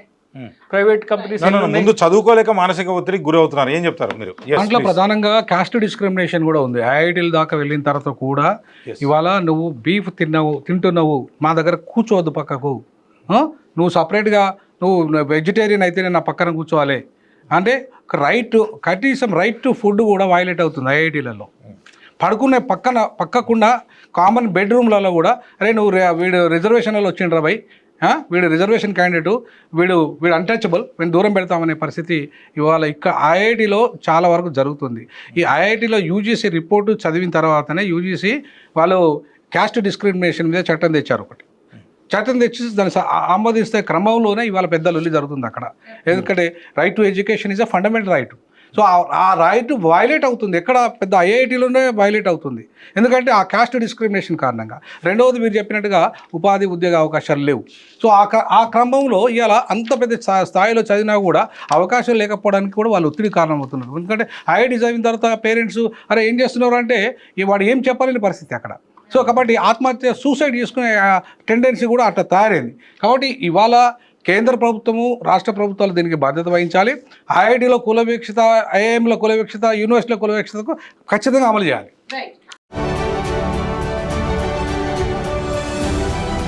రైట్, ఇక మనం సెకండ్ సెగ్మెంట్లోకి వెళ్ళబోతున్నాం. సెకండ్ సెగ్మెంట్కి సంబంధించిన క్వశ్చన్ వచ్చేసి, ఎస్సీ ఎస్టీలకు రిజర్వేషన్లు ఇవ్వడానికి అంబేద్కర్ అంటరానితనం అనే జాడ్యాన్ని ప్రాతిపదికగా తీసుకున్నారు. ఆ తర్వాత మండలి కమిషన్ వెనుకబాటుతనాన్ని ప్రాతిపదికగా కలిపింది. ఈడబ్ల్యూఎస్ రిజర్వేషన్లు ఆర్థిక స్థితిని ప్రాతిపదికగా తీసుకున్నాయి. మొదటి ఎపిసోడ్లో ఒక ప్రముఖ నేత ఈడబ్ల్యూఎస్ను వ్యతిరేకిస్తూనే యథాలాపంగా ఒక వ్యాఖ్య చేశారు. ఈ రిజర్వేషన్ల సమస్యకు మూలమంతా సంపదలో ఉంది. ఆ సంపద కలిగిన 10% మంది వ్యాపార రంగంలో ప్రైవేటు పెట్టుబడులు పెడుతూ ఇంకా సంపన్నులవుతున్నారు. కాబట్టి ప్రైవేటు రంగంలో కూడా రిజర్వేషన్లు అమలు చేయాలి అన్నారు ఆయన. ఆర్థిక ప్రాతిపదిక మీద వచ్చిన ఈడబ్ల్యూఎస్ను వ్యతిరేకించారో అదే ప్రాతిపదికను ప్రైవేటు రిజర్వేషన్లకి అనుకూలంగా వాదించారు. రిజర్వేషన్లకు ఏది ప్రాతిపదిక కావాలి? ఈడబ్ల్యూఎస్ కావచ్చు, బీసీలకు జనాభా ప్రాతిపదికన కోటా కావచ్చు. సుప్రీంకోర్టు చెప్పినా రాజ్యాంగ సభలో అంబేద్కర్ సైతం వాదించిన 50% సమానత్వ సూత్రాన్ని ఉల్లంఘిస్తాయి. కాబట్టి పరిమిత రిజర్వేషన్లతో కోట్లాది మంది పేదల జీవితాల్ని బాగు చేయటం ఎలా? ఎంత శాతం రిజర్వేషన్లు ఉండటం రాజ్యాంగ మౌలిక సూత్రాన్ని ఉల్లంఘించకుండా సాధ్యం. అదేవిధంగా మీరు ఈడబ్ల్యూఎస్ను సమర్థించినట్లయితే 8 లక్షల ఆదాయ పరిమితి సరైనదేనా? అదేవిధంగా తెలంగాణలో బీసీలకు 42% రిజర్వేషన్ల హామీని కాంగ్రెస్ ప్రభుత్వం నెరవేర్చకపోయినా 61% మంది బీసీలు గెలిచారు. జనాభా ప్రాతిపదికన రిజర్వేషన్లు సాధ్యమా? రిజర్వేషన్లు ఎంత శాతం ఉండాలి? ఈడబ్ల్యూఎస్పై విమర్శల్ని ఎలా పరిష్కరించాలి? అద్దం గారు, మొదటగా మీరు. ఈడబ్ల్యూఎస్ రిజర్వేషన్ల విషయంలో నేను వ్యక్తిగతంగా దాన్ని వ్యతిరేకించే హోదాను కోల్పోయి ఉన్నా, రాజకీయ పక్షం కూడా కోల్పోయినా. ఎందుకంటే అది నేను చూసిన కోణము, ప్రత్యేకించి నేను చదువుకున్న కోణం. నేను ఎంకామ్ కానీ ఎంసీఏ కానీ ఆల్మోస్ట్ అవి రెండు కొంచెం కమర్షియల్ గ్రూప్సే. అవి చదివేటప్పుడు ఎక్కువ నాకు అగ్రవర్ణాల్లో పేదలు కనపడే స్థితిని చూసి మాత్రమే నేను దానికి స్పందించి, అంటే మాలాంటి వాళ్ళకి స్కాలర్షిప్స్ వస్తుండే, హాస్టల్స్ ఉంటుండే, కానీ వాళ్ళకి అవి కూడా లేని స్థితిని చూసి నేను సమర్థించినా కూడా జాతి మొత్తం అట్లా అన్ని పార్టీలు. కానీ చాలామంది ఓబీసీ సంఘాలు, ఎస్సీ సంఘాలు, ఎస్టీ సంఘాలు వ్యతిరేకించడానికి ఏంటంటే మా అవకాశాలే రాకముందే మళ్ళీ దీంట్లో నుంచి వాళ్ళకి ఎందుకు చేస్తున్నారని, ముఖ్యంగా ఓబీసీ ఇప్పుడు ఏదైతే 50% క్యాప్ ఉందో దానికి సంబంధించిన వాళ్ళు తీవ్రంగా వ్యతిరేకించిన పరిస్థితి. కానీ ఇక్కడ దీనికి ప్రత్యామ్నాయం కూడా గతంలో మీరు ఎవరో చెప్పిండ్రన్నట్టుగా చెప్తున్నట్టుగానే ప్రైవేట్ రంగంలో రిజర్వేషన్కి కొంచెం మనం ఎక్స్టెంట్ కనుక చేయగలిగితే, సంపూర్ణమైన ఉద్యోగిత అనేది సాధించబడితే ఈ ప్యారిటీస్ తగ్గుతాయి. కానీ గతంలో కాంగ్రెస్ ప్రభుత్వం ప్రయత్నం చేసింది, భాజపా ఒక ప్రయత్నం చేసింది, కానీ కార్పొరేట్లంతా కూడా ఒప్పుకోని పరిస్థితి ఎందుకు వచ్చిందంటే వాళ్ళే రాజకీయ వ్యవస్థను డామినేట్ చేసే స్థితికి వచ్చింది. సో అది కాకుండా కనుక వాళ్ళు కూడా కొంత హ్యుమానిటేరియన్గా ప్రయత్నం చేస్తే అది చాలా మంచిది. అన్నిటికంటే ముఖ్యంగా ఏంటంటే రిజర్వేషన్ అనేది ఒక సోషల్ సెక్యూరిటీని ఇస్తున్నట్టుగా విద్యార్థులు కానీ ప్రజలు కానీ భావిస్తున్న పరిస్థితి నేను గమనిస్తున్నా. అన్నిటికంటే ఎక్కువ ఈరోజు మహిళ కూడా నాకు రిజర్వేషన్ కావాలని కోరే స్థితికి వచ్చింది అని అంటే తను వెనుకబడుతుందని ఒక స్థితే. సో ఇప్పుడు రాజకీయ రిజర్వేషన్లతో పాటు స్థానిక సంస్థలు కూడా రిజర్వేషన్లు వచ్చినాయి. వీటిని ఏంటంటే ఇవి ఉంటే మాకు భద్రత ఉంటుంది, ఇవి ఉంటే మాకు సెక్యూరిటీ ఉంటుంది అని ఒక ఫీలింగ్ వచ్చింది. కాబట్టి అసలు దానివల్ల కూడా నేనంట కొంత ప్రతిభ వైపు ఎక్కువ ఆలోచిస్తలేరు. మనకు ప్రతిభ ఉంటే మనకు ఉద్యోగం వస్తుంది, జీవిత భద్రత ఉంటుంది అనే దానికంటే కూడా మనకు రిజర్వేషన్ ఉంటేనే మనకి ఇంత ఏదైనా మేలు జరుగుతుందని ఒక స్థితి రావడం కొంత దురదృష్టకరమైనప్పటికీ కూడా ఈ 80 years ఆఫ్ ఇండియన్ ఇండిపెండెన్స్ మనల్ని రిజర్వేషన్స్ మీద డిపెండెంట్గా ఉండే దిశగా కాకుండా స్వయం ఎదుగుదల అనే దాని విషయంలో కొంత క్యాప్ పెట్టినట్టుగా కనపడుతుంది. 50% క్యాప్ అయ్యి రిజర్వేషన్లకు అయితే అసలు మనం అంతవరకు ఎదగాలనుకోవడం దానికంటే ముందు అంతకంటే ముందే ఒక అవకాశం వస్తే అయిపోద్ది కదా, ఎందుకు అంత రిస్క్ తీసుకోవాలనే స్థితి కూడా వచ్చింది. అది మంచిది కాదు. అన్నిటికంటే ఎక్కువ మనకు ప్రైవేట్ రంగం విస్తరిస్తున్న కొద్దీ ఆ విస్తరణలో భాగస్వామ్యాలను అన్ని వర్గాలను చేస్తే అన్రెస్ట్ తగ్గుతుంది. లేదంటే కార్పొరేట్లే మొత్తం దేశ సంపదనంతా దోచుకుంటున్న స్థితి వస్తే మళ్ళీ సోషల్ రివోల్ట్ వస్తుంది. అది మంచిది కాదు, దేశానికి మంచిది కాదు, ప్రజలకు మంచిది కాదు. మనం దాన్ని వ్యతిరేకించాలి. Okay, right. సార్, ప్రొఫెసర్ గారు. ఇప్పుడు రిజర్వేషన్ల క్యాప్ అనేదాన్ని 50% క్యాప్ అనేదాన్ని నిజంగా ఎక్కడ ఈవెన్ ఇంద్రసాని కేసులో కూడా పెట్టలేదు. ఎప్పుడు అనివార్యమైన డేటా ఉన్నప్పుడు ఖచ్చితంగా మీరు ఎక్స్టెండ్ చేయమని చెప్పేసిండు. 100% అది వాస్తవం. నేనేమంటానంటే ఇవాళ 10% మాత్రమే ప్రభుత్వ ఉద్యోగాలు ఉన్నాయి, 90% లేవు. మరి ఈ రిజర్వేషన్ల మీద కొట్లాడ పెట్టుకుంటూ మనం కొట్లాడుకొని ఇవాళ విభజన రాజకీయాలు చేస్తున్న ఏ రాజకీయ పార్టీలు ఉన్నాయో ప్రైవేట్ రంగానికి ఎందుకు విస్తరించట్లేదు? ఇది నా మౌలికమైన ప్రశ్న. ప్రైవేట్ రంగంలో దయాకరణ చెప్పినట్టుగా ప్రైవేట్ రంగంలో రిజర్వేషన్లను విస్తరింపజేస్తే దాంట్లో 90% ఉన్న వాటా సంపదలో వీళ్ళకు షేర్ వస్తుంది. ఆ షేరు రాకుండా అడ్డుపడుతున్నది ఎవరు?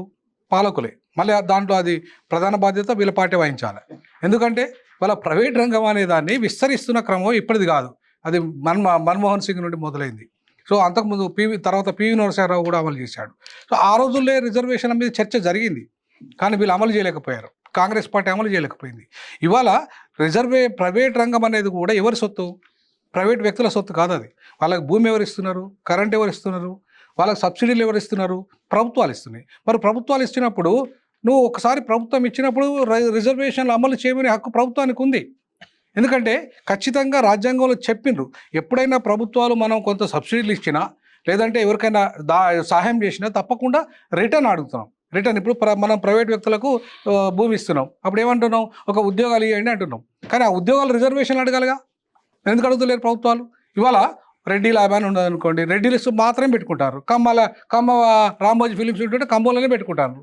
మరి ఈ సంపన్నులు ప్రైవేట్ రంగాన్ని విస్తరించిన సంపన్నులంతా వాళ్ళ కులాలకే ఇచ్చుకుంటే మరి మిగతా 93% ఉన్న పేదలు ఏం కావాలి? ఎస్సీ ఎస్టీ బీసీ మైనార్టీలు ఏం కావాలి? వాళ్ళ చేతుల్లో ప్రైవేట్ రంగం లేదు కదా, సినిమా ఇండస్ట్రీ లేదు కదా, పరిశ్రమలు లేవు కదా, వాళ్ళు హీరోగా లేరు కదా, హీరోయిన్లుగా లేరు కదా, మరి వాళ్ళ షేర్ ఎప్పుడు వస్తుంది? సో కాబట్టి ఖచ్చితంగా ప్రైవేట్ రంగంలో కూడా షేర్ వచ్చినప్పుడు మాత్రమే వాళ్ళకు సాధికారత వస్తుంది. ఆ దిశగా అడుగులు వేయాల్సిన అవసరం ఎంతైనా ఉంది. అలాగే మీరు అడుగుతున్న 42% రిజర్వేషన్లు ఖచ్చితంగా ఇది లోకల్ బాడీలతో పాటు ఎమ్మెల్యే ఎంపీలో ప్రధానంగా రావాలి. ఖాళీ లోకల్ బాడీలో వచ్చినంత మాత్రం ఏం లేదు. ఎందుకంటే ఆల్రెడీ 61% లోకల్ బాడీలో మీరు ఇవ్వకపోయినా అమలు అవుతున్నాయి ఆడ. మరి అటువంటిప్పుడు ఎంపీ గురించి ఎమ్మెల్యే గురించి ఎందుకు అడుగుతలేరు బీసీలు? ఎందుకు ఎంపీ ఎమ్మెల్యేలలో మాకు వాటా కావాలని అడుగుతలేరు? కాబట్టి ఖచ్చితంగా 42% అనేది ప్రధానంగా రావాల్సింది ఎమ్మెల్యే ఎంపీలలో అనేది నాకున్న అభిప్రాయము. అట్లాగే జనాభా ప్రాతిపదికన రిజర్వేషన్లు సాధ్యమే అంటే సాధ్యమే. ఈ దేశంలో కుల వ్యవస్థ ఉన్నంతకాలం సాధ్యమే. ఎందుకంటే కులం ఒక క్యాలిక్యులేషన్గా ఉంది, దాంట్లో అంటరానితనం ఉంది, దాంట్లో వెనకబడతనం ఉంది, దాంట్లో ఆర్థిక అసమానతలు ఉన్నాయి. ఖచ్చితంగా సాధ్యమే. ఈడబ్ల్యూఎస్ విమర్శని ఎలా పరిష్కరించాలంటే ఖచ్చితంగా అగ్రవర్ణాలే ఈ భారతీయులే కదా. సో వాళ్ళకి చాలా డెవలప్మెంట్ ఇప్పటికీ 63% వాళ్ళే డెవలప్ అయినరు. కాబట్టి పేదలు అందున్న పేదలకు సరి అయిన ప్రణాళిక ఇచ్చగలిగితే బాగుపడతారు. అభివృద్ధిలో భాగస్వామ్యం చేయాలి వాళ్ళని. ఈడబ్ల్యూఎస్ రిజర్వేషన్లు అనేటువంటివి ఉండాలా లేదా అనేటువంటిది చర్చోపచర్చలు జరిగాయి. కమిషన్ రిపోర్ట్ ఇచ్చింది, గౌరవ సుప్రీంకోర్టు ఒప్పుకుంది, ఇప్పుడు అమల్లో ఉన్నది. అమలు చేయాల్సినటువంటి ప్రభుత్వాలు సక్రమంగా అమలు చేయాలి. రాష్ట్ర ప్రభుత్వాలు కావచ్చు, కేంద్ర ప్రభుత్వం కావచ్చు.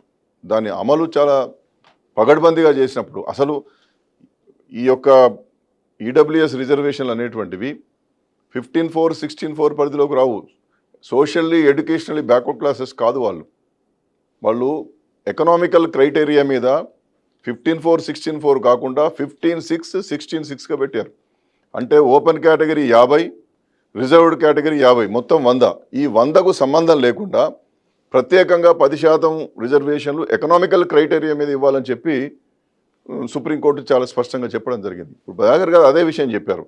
సమాజంలో అసమానతలు తొలగిపోవాలన్నప్పుడు సామాజికంగా వెనుకబాటుతనం వేరు, ఆర్థిక వెనుకబాటుతనం వేరు. ఆర్థిక వెనుకబాటుతనం కూడా పేదరికం ఉన్నటువంటి వాళ్లకు రిజర్వేషన్లు ఇవ్వాలని గౌరవ సుప్రీంకోర్టు ఒప్పుకున్నది.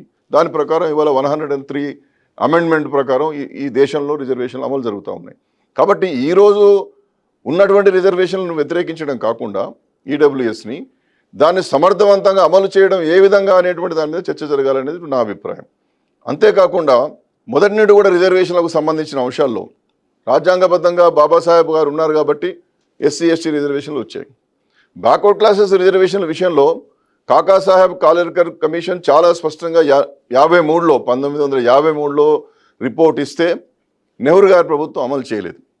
తర్వాత అది అలాగే ఉంది. 1961లో దాన్ని పార్లమెంట్లో చర్చకు పెట్టారు, దాన్ని పక్కన పడేశారు. మొరార్జీ దేశాయ్ గారు ప్రధానమంత్రి అయిన తర్వాత మండల్ కమిషన్ వేస్తే వారు ఈ రిపోర్ట్ ఇచ్చే 1980 నాటికి వారు దిగిపోతే ఆనాడు జ్ఞాని జైల్ సింగ్ గారికి, ఇందిరాగాంధీ గారు ప్రైమ్ మినిస్టర్ ఉన్నారు, జ్ఞాని జైల్ సింగ్ గారికి మండల్ గారు బీపీ మండల్ గారు నివేదిక ఇచ్చారు. 80లో ఇస్తే మళ్ళీ వీపీ సింగ్ గారు వచ్చేంత వరకు అది బుట్ట దాఖలైంది. వీపీ సింగ్ గారు ప్రైమ్ మినిస్టర్ అయిన తర్వాత దాన్ని అమలు చేసే ప్రయత్నం చేసినప్పుడు శ్రీ రాజీవ్ గాంధీ గారు వారు ప్రతిపక్ష నాయకుడిగా ఉన్నారు. వారు ఆ రోజు లోక్సభలో ఏమంటారంటే, this government is pushing the country to the edge of caste wars, such piecemeal reservations will divide the nation అనేటువంటి విషయాన్ని చాలా స్పష్టంగా చెప్పారు. అంటే బీసీలకు రిజర్వేషన్లు ఇవ్వడం అనేది ఈ సమాజాన్ని విచ్ఛిన్నం చేయడం, ఈ సమాజాన్ని మొత్తం విభజించడం అనేటువంటి చాలా స్పష్టమైనటువంటి విషయాన్ని శ్రీ రాజీవ్ గాంధీ గారు చెప్పడం జరిగింది. యూపీఏ ప్రభుత్వానికి వచ్చేసరికి కూడా ఈ రిజర్వేషన్లను అమలు చేసేటటువంటి దాంట్లో చాలా భిన్నమైనటువంటి వైఖరి వచ్చింది. ఆ మండల్ కమిషన్ జడ్జిమెంట్ వచ్చిన తర్వాత పివి నరసింహారావు గారు 1993లో ఓబీసీలకు ఉద్యోగాల్లో రిజర్వేషన్లు ఇచ్చారే తప్ప, ఒకవేళ మండల్ కమిషన్ జడ్జిమెంట్ రాకపోతే ఈ దేశంలో బీసీల పరిస్థితి ఏమిటని చెప్పి ఇవాటి కూడా ఆగమ్య గోచరమైనటువంటి పద్ధతులు ఆలోచించుకోవాల్సిన అవసరం ఉండే. నెక్స్ట్ విజయార్య గారు. అయితే ఏదైతే ఇందిరా సహాని కేసును అడ్డం పెట్టుకొని సుప్రీంకోర్టు మరియు కేంద్ర ప్రభుత్వాలు ఆడుతున్నటువంటి ద్వంద్వ వైఖరిని మేము ఖండిస్తూ ఉన్నాం. ఎందుకనంటే ఈరోజు సుప్రీంకోర్టుకు అధికారం ఎక్కడిది? ఏ ఆర్టికల్ ప్రకారంగా ఈ 50% క్యాప్ అనేది విధించాలి అనేది ఎక్కడ అధికారంలో ఉంది? అంటే ఇక్కడ ప్రజలను మభ్యపెట్టడం. ఎందుకంటే ప్రజలు అవేర్నెస్తో లేరు రాజ్యాంగం మీద కానీ చట్టాల మీద కానీ. కాబట్టి ఏది చెప్తే వాళ్ళు వింటారు అనే ఒక ఉద్దేశంతో కేంద్ర ప్రభుత్వాలు అలాగే రాష్ట్రాల్లో ఉన్నటువంటి ఆయా రాష్ట్రాల్లో ఉన్నటువంటి రాష్ట్ర ప్రభుత్వాలు కుమ్మక్కైపోయి, పార్టీల అధిష్టానాలు కుమ్మక్కైపోయి ఈ సహాని కేసును అడ్డం పెట్టుకోవడం తప్పిస్తే వేరేదేమి. అంటే వీళ్ళకి చిత్తశుద్ధి లేదు రిజర్వేషన్స్ మీద.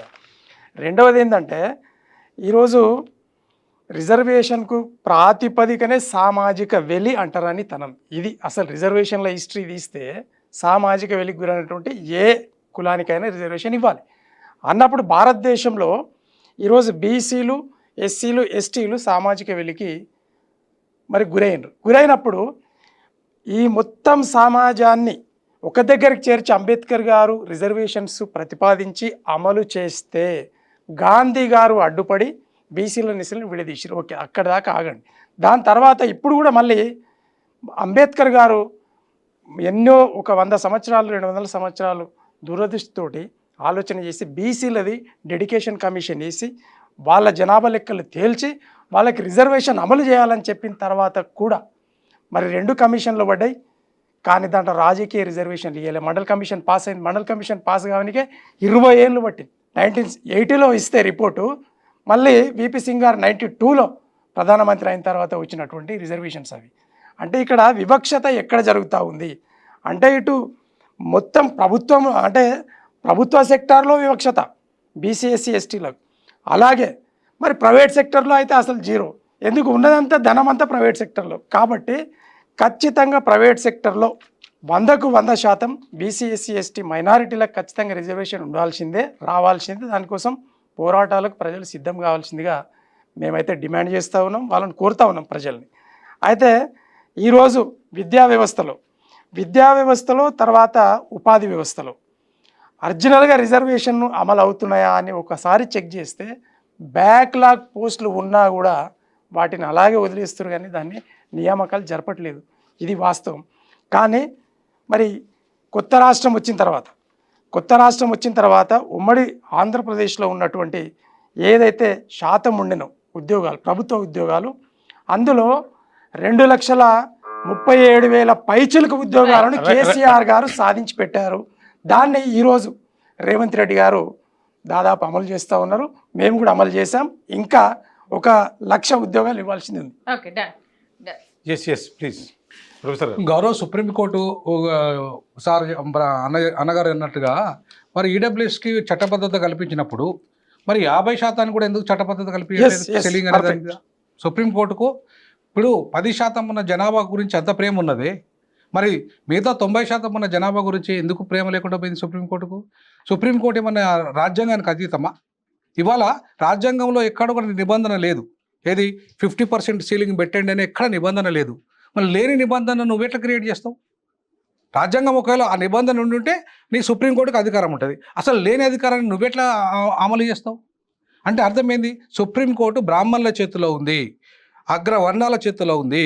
కాబట్టి తన ఇష్టారాజ్యంగా సుప్రీంకోర్టు తన నిర్ణయాలు తీసుకుంటుంది రాజ్యాంగానికి వ్యతిరేకంగా. సో తీర్పు ఇచ్చినంత మాత్రాన రాజ్యాంగమే సుప్రీంకోర్టు సుప్రీం కాదు. ఇది పార్లమెంట్ సాక్షిగా, ఇది నేను ఒక రాజ్యాంగ ప్రొఫెసర్గా చెప్తున్నాను. Supreme court is not above the constitution. They must obey the constitution basic fundamental principles. Who are you to not obey this? నువ్వే సుప్రీంకోర్టు ఒబై చేయకపోతే ఇంకెవరు ఒబై చేస్తారు? ఈ దేశంలో రాజ్యాంగాన్ని అమలు చేయాల్సిన సుప్రీంకోర్టు, రక్షించాల్సిన సుప్రీంకోర్టే భక్షిస్తే అసలు ఇంకొకటి కొలీజియం సిస్టమ్ పెట్టాలని ఎక్కడైనా రాజ్యాంగాలు ఉందా? మీరు ఎట్లా పెట్టారు? మీరు మీ అవసరాల కోసం మీరు పెట్టుకున్నారు, బట్ ప్రజల అవసరాలను కూడా చూడాలి కదా సుప్రీంకోర్టు. ఎస్ సార్, ఒక క్విక్ క్వశ్చన్ ఉంది సార్. ఇప్పుడు సుప్రీంకోర్టుని ఆర్య గారు కూడా ఒకటి చెప్పారు, అంటే సుప్రీంకోర్టుతో పాటు గాంధీ గారిని కూడా తప్పుపట్టారు. మేమేమనుకుంటున్నాం అంటే సుప్రీంకోర్టు తీర్పును కూడా రాజ్యాంగంలో భాగంగానే భావిస్తున్నాం. గతంలో నేను ఒక డాక్టర్ జయప్రకాష్ నారాయణ గారి ఇంటర్వ్యూలో ఆయన ఒకటే చెప్పారు, సుప్రీంకోర్టు తీర్పును కూడా మన రాజ్యాంగంగానే భావించాలంటారు. ఆయన చెప్పింది తప్పంటారా? ఏం చెప్తారు? 100% తప్పంటా నేను. ఎందుకంటే రాజ్యాంగంలో ప్రొవిజన్ ఉంటే సుప్రీంకోర్టు తీర్పు ఇవ్వచ్చు, ప్రొవిజన్ లేకుండా సుప్రీంకోర్టు డిస్క్రిషనరీ పవర్ ద్వారా ఇచ్చేది ఎప్పుడు ఉండాలంటే మెజారిటీ ప్రజల యొక్క మేలు కోరే విధంగా ఉండాలి. 50% సీలింగ్ విషయంలో మాత్రం ఒప్పుకోవు, 42% బీసీలకు ఇచ్చేటప్పుడు నువ్వు ఒప్పుకోవు. మరి నీ 10% ఉన్న ప్రజల కోసం దాంట్లో 3% పేదలు ఉంటే దాన్ని మాత్రం చట్టబద్ధత కావాలనుకో నువ్వే సపోర్ట్ చేస్తావు, కనీసం ఎంకరేజ్ కూడా చేయవు. ఎవరైనా పిటిషన్ వేస్తే కూడా దాన్ని ఎంకరేజ్ చేయలేవు, డిస్మిస్ చేసినావు. మరి నీకు ఎంత వివక్షత ఉంది సుప్రీంకోర్టుకు? సుప్రీంకోర్టులోనే వివక్షత ఉంటే ఇంకా వివక్షత ఊర్లలో ఉండదా? ఇంకా వివక్షత విశ్వవిద్యాలయాలలో ఉండదా? ఈ న్యాయ వ్యవస్థలోనే అన్యాయం జరుగుతుంటే, న్యాయ వ్యవస్థలోనే రిజర్వేషన్లు వ్యతిరేకిస్తుంటే నువ్వు ఇప్పుడు సుప్రీంకోర్టులో ఇంతవరకు ఒక్క ఎస్టీ లేడండి. అంటే సుప్రీంకోర్టు న్యాయబద్ధంగా వివరించినట్ట ఎస్సీ ఎస్టీలకు బీసీలకు రిజర్వేషన్ ఏ బేస్ మీద వ్యతిరేకిస్తున్నారు మీరు? ఐఏఎస్లు ఐపీఎస్లలో రిజర్వేషన్లు అమలు అవుతున్నప్పుడు నీ న్యాయ వ్యవస్థలో ఎందుకు అమలు కావద్దు? సో నీ న్యాయ వ్యవస్థలో అమలు చేస్తలేవంటే అర్థమైంది నువ్వే సుప్రీంకోర్టే డిస్క్రిమినేషన్ అమలు చేస్తుంది. అంటే you are discriminating the right to equality before the law and equal protection of the laws violating by the supreme court. So ఒక లా ప్రొఫెసర్గా ఇవాళ నేను ఖచ్చితంగా సుప్రీంకోర్టు జడ్జిమెంట్ ఫైనల్ అని అనను. Parliament is the final, parliament is supreme, constitution is supreme. Yes sir, rebuttal ఇచ్చే ముందు ఒక నిమిషం సార్. అంటే న్యాయ వ్యవస్థల మీద అంటే నమ్మకం సన్నగిలుతుందా? రంజన్ గొగోయ్ గారు కూడా ఇంతకుముందు ఒక స్టేట్మెంట్ ఇచ్చారు, అంటే అది నమ్మాలన్నా మేము ఏం చెప్పాలి? మీరు కామన్ మ్యాన్కి ఏం చెప్తారు మీరు? అయితే ఇక్కడ వాస్తవంగా ఏంటంటే సుప్రీంకోర్టు రాజ్యాంగానికి అతీతంగా ప్రవర్తిస్తూ ఉన్నది సుప్రీంకోర్టు. ఎందుకంటే ప్రజలు ఇచ్చే డబ్బుతోటి నీవు జడ్జిమెంట్ ఇస్తున్నావే తప్పిస్తే ప్రజలు సుప్రీం. ఇక్కడ ప్రజలు సుప్రీం, ప్రజల తర్వాత రాజ్యాంగం, రాజ్యాంగం తర్వాతనే ప్రభుత్వాలు, ప్రభుత్వంలో ఉన్నటువంటి 3 అంగాలు. ఇది సిస్టమ్. ఈ సిస్టాన్ని అతిక్రమించి జ్యుడిషియరీ వ్యవస్థ తన ఇష్టానుసారంగా ప్రవర్తిస్తూ ఉంటే అసలు యాక్చువల్లీ అడ్మినిస్ట్రేషను, లెజిస్లేచర్ను మరి సెంట్రలైజ్ చేయాల్సింది, దానికి డిసిప్లిన్ నేర్పాల్సినటువంటి జ్యుడిషియరీ వ్యవస్థ అది మరి సరే అనకూడదు. బట్ ఆ సుప్రీంకోర్టే ఒకవేళ పక్కదారి పడితే భారతదేశాన్ని, రాజ్యాంగాన్ని ఎవరు రక్షించాలి? ఇది కదా ప్రశ్న. కాబట్టి మేము ఖచ్చితంగా ఈ అవకతవకలన్నిటికీ కూడా సుప్రీంకోర్టును నిందిస్తూ ఉన్నాం. 100% సుప్రీంకోర్టుదే తప్పు. ఈరోజు రాజకీయ పార్టీ నాయకులు, రాజకీయ పార్టీ అధిష్టానాలు తప్పు చేస్తూ ఉంటే కళ్ళు మూసుకొని చూస్తూ ఉన్నారు. ఎవరు రక్షించాలి? ఇది కదా ప్రజలకు కావాల్సింది. కాబట్టి మేము ఏమంటున్నామంటే ఖచ్చితంగా రిజర్వేషన్ సిస్టాన్ని మీరు ఏ విధంగా అయితే ఈడబ్ల్యూఎస్ని అమలు చేసిండ్రో దాన్ని రద్దు చేస్తూ, ఎందుకు రద్దు చేయాలి? వాళ్ళ అంటరానితనాన్ని అనుభవించలేదు. దాన్ని రద్దు చేస్తూ 52%, 42% ఈరోజు డెడికేటెడ్ కమిషన్ వేసి ఖచ్చితంగా బీసీల లెక్కలు తేల్చి బీసీ రిజర్వేషన్ను అన్ని రకాల విద్య, వైద్య, ఉపాధి, చదువు, తర్వాత పార్లమెంటు అంటే చట్టసభలలో కూడా వాళ్ళకి రిజర్వేషన్స్ ఇవ్వాలని చెప్పి మేము డిమాండ్ చేస్తాం. రైట్. Rapid fire question. భారత్లో రిజర్వేషన్లు ఇలాగే కొనసాగించాలా? అద్దె గారు. మార్చాలి. ఖచ్చితంగా కొన్ని మార్పులు తీసుకురావాల్సిన అవసరం ఉంది. విజయార్య గారు. అంటే అవును, అలాగే ఉండాలి. బట్ సామాజిక అసమానతలు మరి వివక్షత పూర్తిగా తొలగిపోయే వరకు 100% రిజర్వేషన్ అట్లే ఉండాలి. ఎందుకంటే వివక్షత ఉన్నన్ని నాలుగు రిజర్వేషన్స్ ఉండాల్సిందే. అసమానతలు ఉన్నంత కాలం రిజర్వేషన్ ఉండాల్సిందే. సెకండ్ వన్, ఎస్సీ ఎస్టీ బీసీలు అనేక రాష్ట్రాలకు ముఖ్యమంత్రులు అయ్యారు, కానీ అక్కడ ఆయా కులాల జీవితాలు ఆశించినంత ఎందుకు మెరుగుపడలేదు? వాళ్ళ బానిసలుగా నేను చెప్పాను, గాంధీ గారే బానిసత్వానికి ఇవాళ పునాది వేశాడు. ఆ పునాదిలో భాగంగా వాళ్ళకు అసలు స్వేచ్ఛ లేదు, కాబట్టి వాళ్ళు ఇలా ఆశించినంత ఫలితాలు ఇవ్వలేకపోతున్నారు. ఉట్టి పపెట్స్ లాగానే మాత్రమే ఉన్నారు అక్కడ పదులు. దీనికి ముఖ్య కారణం బ్రహ్మనిజం. కాబట్టి అంబేద్కరిజం వర్సెస్ బ్రహ్మనిజం జరిగే క్రమంలో అంబేద్కరిజానికి సంబంధించిన పార్టీ లేనందుకు గాను బీసీ ముఖ్యమంత్రులు సరిగ్గా పనిచేయకపోవడం లేదు. ఇదే వాస్తవం. కాబట్టి వ్యక్తులు మారారు కానీ వ్యవస్థలో ఇంకా మార్పు రావాలి. అధికార వికేంద్రీకరణ జరగకపోవడమే ప్రధాన కారణం. అంటే ముఖ్యమంత్రి బలహీనుడైనంత మాత్రం లాభం లేదు. దార్శనిక దృష్టి ఉండాలి, నిజాయితీ ఉండాలి, నిబద్ధత ఉండాలి, ప్రజల పట్ల ప్రేమ ఉండాలి. నెక్స్ట్ వన్, వ్యవసాయం లాభసాటి కానప్పుడు భూములు పంచడం అనే ఎన్నికల హామీ సరైనదేనా? భూములు లేవు అసలు పంచడానికి. అది కాలం చెల్లిన డిమాండ్ అయింది. భూములు ఉన్నాయి కానీ ఇవ్వడానికి ప్రభుత్వాలు సిద్ధంగా లేవు. వాళ్ళు ప్రైవేట్ వ్యక్తులకు పెట్టుబడిదారులకు ఇస్తున్నారు, 10 లక్షల ల్యాండ్ బ్యాంకులు ఏర్పాటు చేస్తున్నారు. కానీ ప్రజలకు సంబంధించి ఇల్లు లేని వాళ్ళకు కానీ తిండి లేని వాళ్ళకు కానీ వాళ్ళకి ఇవ్వడానికి భూమి లేదంటే ఇది దుర్మార్గం. ఖచ్చితంగా ప్రభుత్వ విధానాలకు ఖచ్చితంగా మార్పు రావాల్సిన అవసరం ఉంది. 3000 సంవత్సరాల పోరాటానికి మూలాధారమే భారత రాజ్యాంగం. దాంట్లో ప్రతి భారత పౌరుడికి భూమి ఇవ్వాలని ఉంది. ఖచ్చితంగా భూమి ఉండాల్సిందే. అది కూడా 5 ఎకరాల భూమి ఖచ్చితంగా ప్రతి పౌరుడికి ఇవ్వాల్సిన అవసరం ఉంది. భూమి ఇవ్వాలి కానీ అది సాగుకు వీలుగా ప్రభుత్వం పూర్తి మద్దతు ఇవ్వాలి. అప్పుడే దానికి సార్థకత. నెక్స్ట్ వన్, మహానగరాలకు వలస వచ్చే రిజర్వేషన్లు కలిగిన వర్గాలు దుర్భర జీవితాలు గడపాల్సిన అవసరం లేకుండా గ్రామాల మధ్య చిన్న పట్టణాల అభివృద్ధిని మీరు సపోర్ట్ చేస్తారా? సపోర్ట్ చేస్తాను.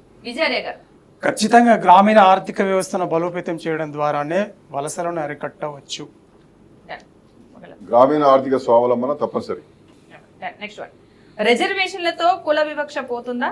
రిజర్వేషన్ బయట కులాలతోనే కాకుండా వర్గీకరణ వంటి కారణాలతో రిజర్వేషన్ లోపలి కులాల మధ్య ద్వేషాలు ఇంకా పెరిగే అవకాశం లేదా? రిజర్వేషన్లతో కుల వివక్ష పోదు, కులము పోదు. రిజర్వేషన్లు కుల వివక్షత కారణంగానే వచ్చినాయి కాబట్టి కులం రద్దయ్యేదాకా రిజర్వేషన్లు ఉండాల్సిందే. రిజర్వేషన్లు ఉంటాయి కాబట్టి వర్గీకరణ కూడా ఆ వివక్షతలో భాగంగానే ఆయా కులాలు కొంతమంది లబ్ధి పొందుతున్నారు కాబట్టి ఖచ్చితంగా ఆ లబ్ధి పొందిన వాళ్ళు పొందాలి. వివక్షత ఉన్నంత కాలం అసంతృప్తి ఉంటుంది. రిజర్వేషన్లు ద్వేషాన్ని పెంచవు, వివక్షతను తగ్గిస్తాయి. పెట్టిందే వివక్షను తగ్గించడానికి కానీ ద్వేషాన్ని పెంచడానికి కాదు. వర్గీకరణ అనేది అంతర్గత న్యాయం కోసం చేసే ప్రయత్నం మాత్రం. వర్గీకరణ అన్నదే అంత్యోదయ విధానం. చివరి పంక్తిలో చివరి వ్యక్తి వరకు ఆ ఫలాలు అందడమే వివక్ష రహిత సమాజ నిర్మాణం కోసం. ఎస్సీ ఎస్టీల తరహాలో బీసీలకు రక్షణకు ప్రత్యేక చట్టం తేవటం అంటే చట్టబద్ధ పాలనలో ప్రభుత్వాలు విఫలమైనట్లు కాదా? ఆ వర్గం వివక్షకు గురి కాబడ్డది కాబట్టి అవసరం. మోస్ట్ బ్యాక్వర్డ్ కులాలు కొన్ని కులాలు అయితే ఎస్సీ ఎస్టీల కంటే దుర్మార్గమైన జీవితాన్ని అనుభవిస్తున్నాయి కాబట్టి వాళ్ళకు ప్రత్యేకమైన రక్షణ అవసరం. అట్లాంటి చట్టాలు కూడా ఖచ్చితంగా మనం వెల్కమ్ చెప్పాల్సిందే. బీసీలకు ఖచ్చితంగా ప్రత్యేక రక్షణ చట్టం అవసరం ఎస్సీ ఎస్టీల మాదిరిగా. ఎందుకు అనంటే వాళ్ళు కావాలని ఎమోషనల్గా గాంధీ గారు విడదీశారు కాబట్టి ఖచ్చితంగా వాళ్ళని ఈ చట్ట రక్షణ కల్పించి వాళ్ళను ఎస్సీ ఎస్టీ బీసీ సామాజిక వర్గానికి రక్షణ కవచంగా ఖచ్చితంగా బీసీ చట్టాలు రావాల్సిందే, రక్షణ చట్టాలు. బీసీలలో కూడా సంచార కులాలు జాతులు చాలా నిర్వీర్యంగా బ్రతుకుతున్నాయి. వారికి ప్రత్యేకమైనటువంటి చట్టాన్ని తీసుకొచ్చి ఆదుకోవాల్సిన అవసరం ఉంది. నెక్స్ట్ వన్, రిజర్వేషన్లు పొందిన వారు నియో బ్రాహ్మణులా తయారవుతున్నారని ఒకప్పుడు ప్రధాని ఇందిరాగాంధీ చేసిన విమర్శలపై మీరేమంటారు? అంటే బాధ్యత లేని వాళ్ళు అట్లా తయారవుతారు. నెక్స్ట్ వినోద్ గారు. ఖచ్చితంగా అండి. నియో బ్రాహ్మణిజాన్ని ఇవాళ ప్రమాదం అంతా నియో బ్రాహ్మణిస్టులతోనే దళితులలో జరుగుతున్నది. ప్రధానంగా అన్ని బీసీలలో కూడా ఉంది, మైనార్టీలో కూడా ఉంది. ఈ నియో బ్రాహ్మణిజం అంతం కావాలంటే క్రిమిలేయర్ అనే దాన్ని సంపన్నులను ఆ రిజర్వేషన్ పరిధి నుండి తొలగించాలి. అది అందరికీ వర్తించదు. అయితే లబ్ధి పొందిన వారు తిరిగి సమాజానికి తోడ్పడాలి, పే బ్యాక్ టు సొసైటీ. అలాగే మళ్ళీ బ్రాహ్మణిజం అనేది అందరికి ఒక రోగం లాంటిది. భారతదేశంలో కుల భారతంగా మారడానికి కారణమే బ్రహ్మనిజం కాబట్టి బ్రాహ్మణిజాన్ని అందరూ కలిసి తులనాడాలి. లేకపోతే ఈ రోగంతో అందరూ చనిపోతారు, ఇంతకంటే వేరేది. నియో బ్రాహ్మణిజం అనే పదం ఇప్పుడు పెద్ద అర్థవంతమైంది కాదు. బాధ్యతలు మరచి తాము ఏ వర్గాల నుండి పుట్టామో అనే భూమికను మర్చిపోవడం సరియైంది కాదు. ఇంకోటి బ్రాహ్మణులు ఆధిపత్యంతో అందరు ఉంటారని ఆ భావం రావడం కూడా మంచిది కాదు. నెక్స్ట్ వన్, క్రిమిలేయర్ ఉండాలా వద్దా? ఉండాలి, ఖచ్చితంగా ఉండాలి. ఇంతకుముందు నియో బ్రాహ్మణిజం అనేది క్రిమిలేయర్ యొక్క కాన్సెప్ట్. ఎందుకంటే వారు ఇందిరాగాంధీ గారు అదే దృష్టితోని గరీబీ హఠావో నినాదాన్ని ఎప్పుడైతే ఇచ్చారో దాంట్లో తన వర్గంలోని సంపన్నులతో పాటు దళిత వర్గంలో సంపన్నులు కూడా దాన్ని గరీబీ హఠావుని వ్యతిరేకించారు భూస్వాములంతా కూడా. సో భూస్వాములు తన భూమిని పంచడానికి సిద్ధంగా లేరు దళితులలో కూడా. కాబట్టి ఖచ్చితంగా క్రిమిలేయర్ ఉంటే ఆ వర్గాలన్నీ దూరం అవుతాయి. ఓకే, విజయార్య గారు. దాదాపు 3000 సంవత్సరాల నుండి అనాదిగా అణచివేతకు గురైనటువంటి ఈ జాతులకు క్రిమిలేయర్ అనేది ఉండొద్దు. వాళ్ళు ఎదిగేంత వరకు, ఎంతవరకు అనంటే ఎవరెస్ట్ శిఖరం వరకు ఎదిగేంత వరకు ఖచ్చితంగా ఉండొద్దు. ఎందుకు ఉండొద్దు అనంటే ఈడబ్ల్యూఎస్ నువ్వు ఎట్లా పెడతావు? 3000 సంవత్సరాల నుండి నువ్వు ఆనందంగా ఉండి పాపం వాళ్ళు బీసీ ఎస్సీ ఎస్టీలు అంత బాధపడుతూ ఉంటే ఈ రోజు వరకు కూడా నిన్నగాక మొన్న ప్రతిరోజు ప్రతి క్షణం ప్రతి గ్రామంలో ఏదో ఒకటి జరుగుతూనే ఉంది. కాబట్టి ఈ వివక్షత పోయే వరకు క్రిమిలేయర్ ఉండాల్సిన అవసరం లేదు. సమాజంలో వద్దనేటువంటి చర్చ పెద్దగా ఉన్నది. కాబట్టి ఆర్థిక ప్రాతిపదికన కాకుండా వివక్ష రహిత సమాజ నిర్మాణానికి క్రిమిలేయర్ అవసరం. Last one. చివరిగా దేశంలోని ఎస్సీ ఎస్టీ బీసీ ఇతర కులాలు మతాల్లోని పేద యువతకు మీరు ఇచ్చే సందేశం ఏంటి? కష్టపడాలి, చదువుకోవాలి, ఉద్యోగం పొందాలి, ఆధిపత్యానికి వివక్షకు వ్యతిరేకంగా పోరాడాలి. వినోద్ గారు. ఇప్పుడు అభివృద్ధికి పేదరికం అడ్డు కాదు. బాబాసాహెబ్ అంబేద్కర్ నిరూపించాడు, ఇంకా చాలామంది నిరూపించారు. కాబట్టి ఎస్సీ ఎస్టీ పేదలు ఎవరైతే ఉన్నారో వాళ్ళంతా కూడా ఆత్మస్థైర్యంతో ఖచ్చితంగా మేము ఏదో ఒకటి సాధించాలనే ఒక ఆత్మస్థైర్యంతో ముందుకెళ్ళాలి. ఉన్న ప్రభుత్వ హాస్టల్స్ను కానీ ప్రభుత్వ కాలేజీలు కానీ వీటన్నిటిని వాడుకొని వాళ్ళ అభివృద్ధి దిశగా, వాళ్ళ కుటుంబాన్ని వాళ్ళు అభివృద్ధి దిశగా, ఫలితంగా రాష్ట్రం దేశాన్ని అభివృద్ధి చెందే దిశగా అడుగులు వేయాలి. ఇలా ప్రైవేట్ రంగంలో పోటీ పడే విధంగా ఆ స్థాయిలో ఇలా వాళ్ళు ముందుకు వెళ్ళాలని చెప్పేసి నేను ఆశిస్తున్నాను. విజయార్య గారు. పేద యువత ఎప్పుడు కూడా ఇతరులకు ప్రేరణగా ఉండాలి. అలాగే తోటి విద్యార్థులతో వాళ్లకు వివేకాన్ని కల్పిస్తూ ఏ విధంగా అయితే పూలే, సాహు అండ్ అంబేద్కర్ గారు కష్టపడి వాళ్ళు అవమానాలను కోర్చి ఏ విధంగా అయితే గొప్ప నాయకులు అయినరో ఆ విధంగా వాళ్ళను స్ఫూర్తిగా తీసుకొని పేద విద్యార్థులు ఎదగాల్సిన అవసరం ఉంది. అలాగే విద్యను ఆయుధంగా చేసుకొని ఆ ఆయుధం ద్వారా మరి హక్కుల కోసం రాజ్యాంగబద్ధంగా పోరాడండి. అలాగే రాజకీయాల్లో చురుగ్గా పాల్గొని మీ భవిష్యత్తును మీరే నిర్దేశించుకోండి. ప్రతిభకు ఏ అడ్డంకులు కూడా నిరోధించలేవు. ప్రతిభ అనేటువంటిది ఎవరి దగ్గర ఉండేటటువంటి సొత్తు కాదు, ప్రతిభ అందరి దగ్గర ఉండేది. కాబట్టి ప్రతిభను ప్రతిభగా నిరూపించుకునే ఒక నూతన సమాజ నిర్మాణం కోసం యువత బయలుదేరాలి. ఎస్, అంటే చివరిగా సార్, సో ఈ ఎపిసోడ్కి సంబంధించి అంటే గతం దాన్ని కూడా కొంత దీంట్లో తీసుకురావడం జరిగింది. సో సబ్జెక్ట్ సాగింపుగానే జరిగింది. దీనికి సంబంధించి మీ నలుగురు కలిపి ఒక రిజల్యూషన్ ఇవ్వగలిగితే బెటర్ అనేది క్లుప్తంగా ఏం చెప్తారు మీరు మొదలుగా?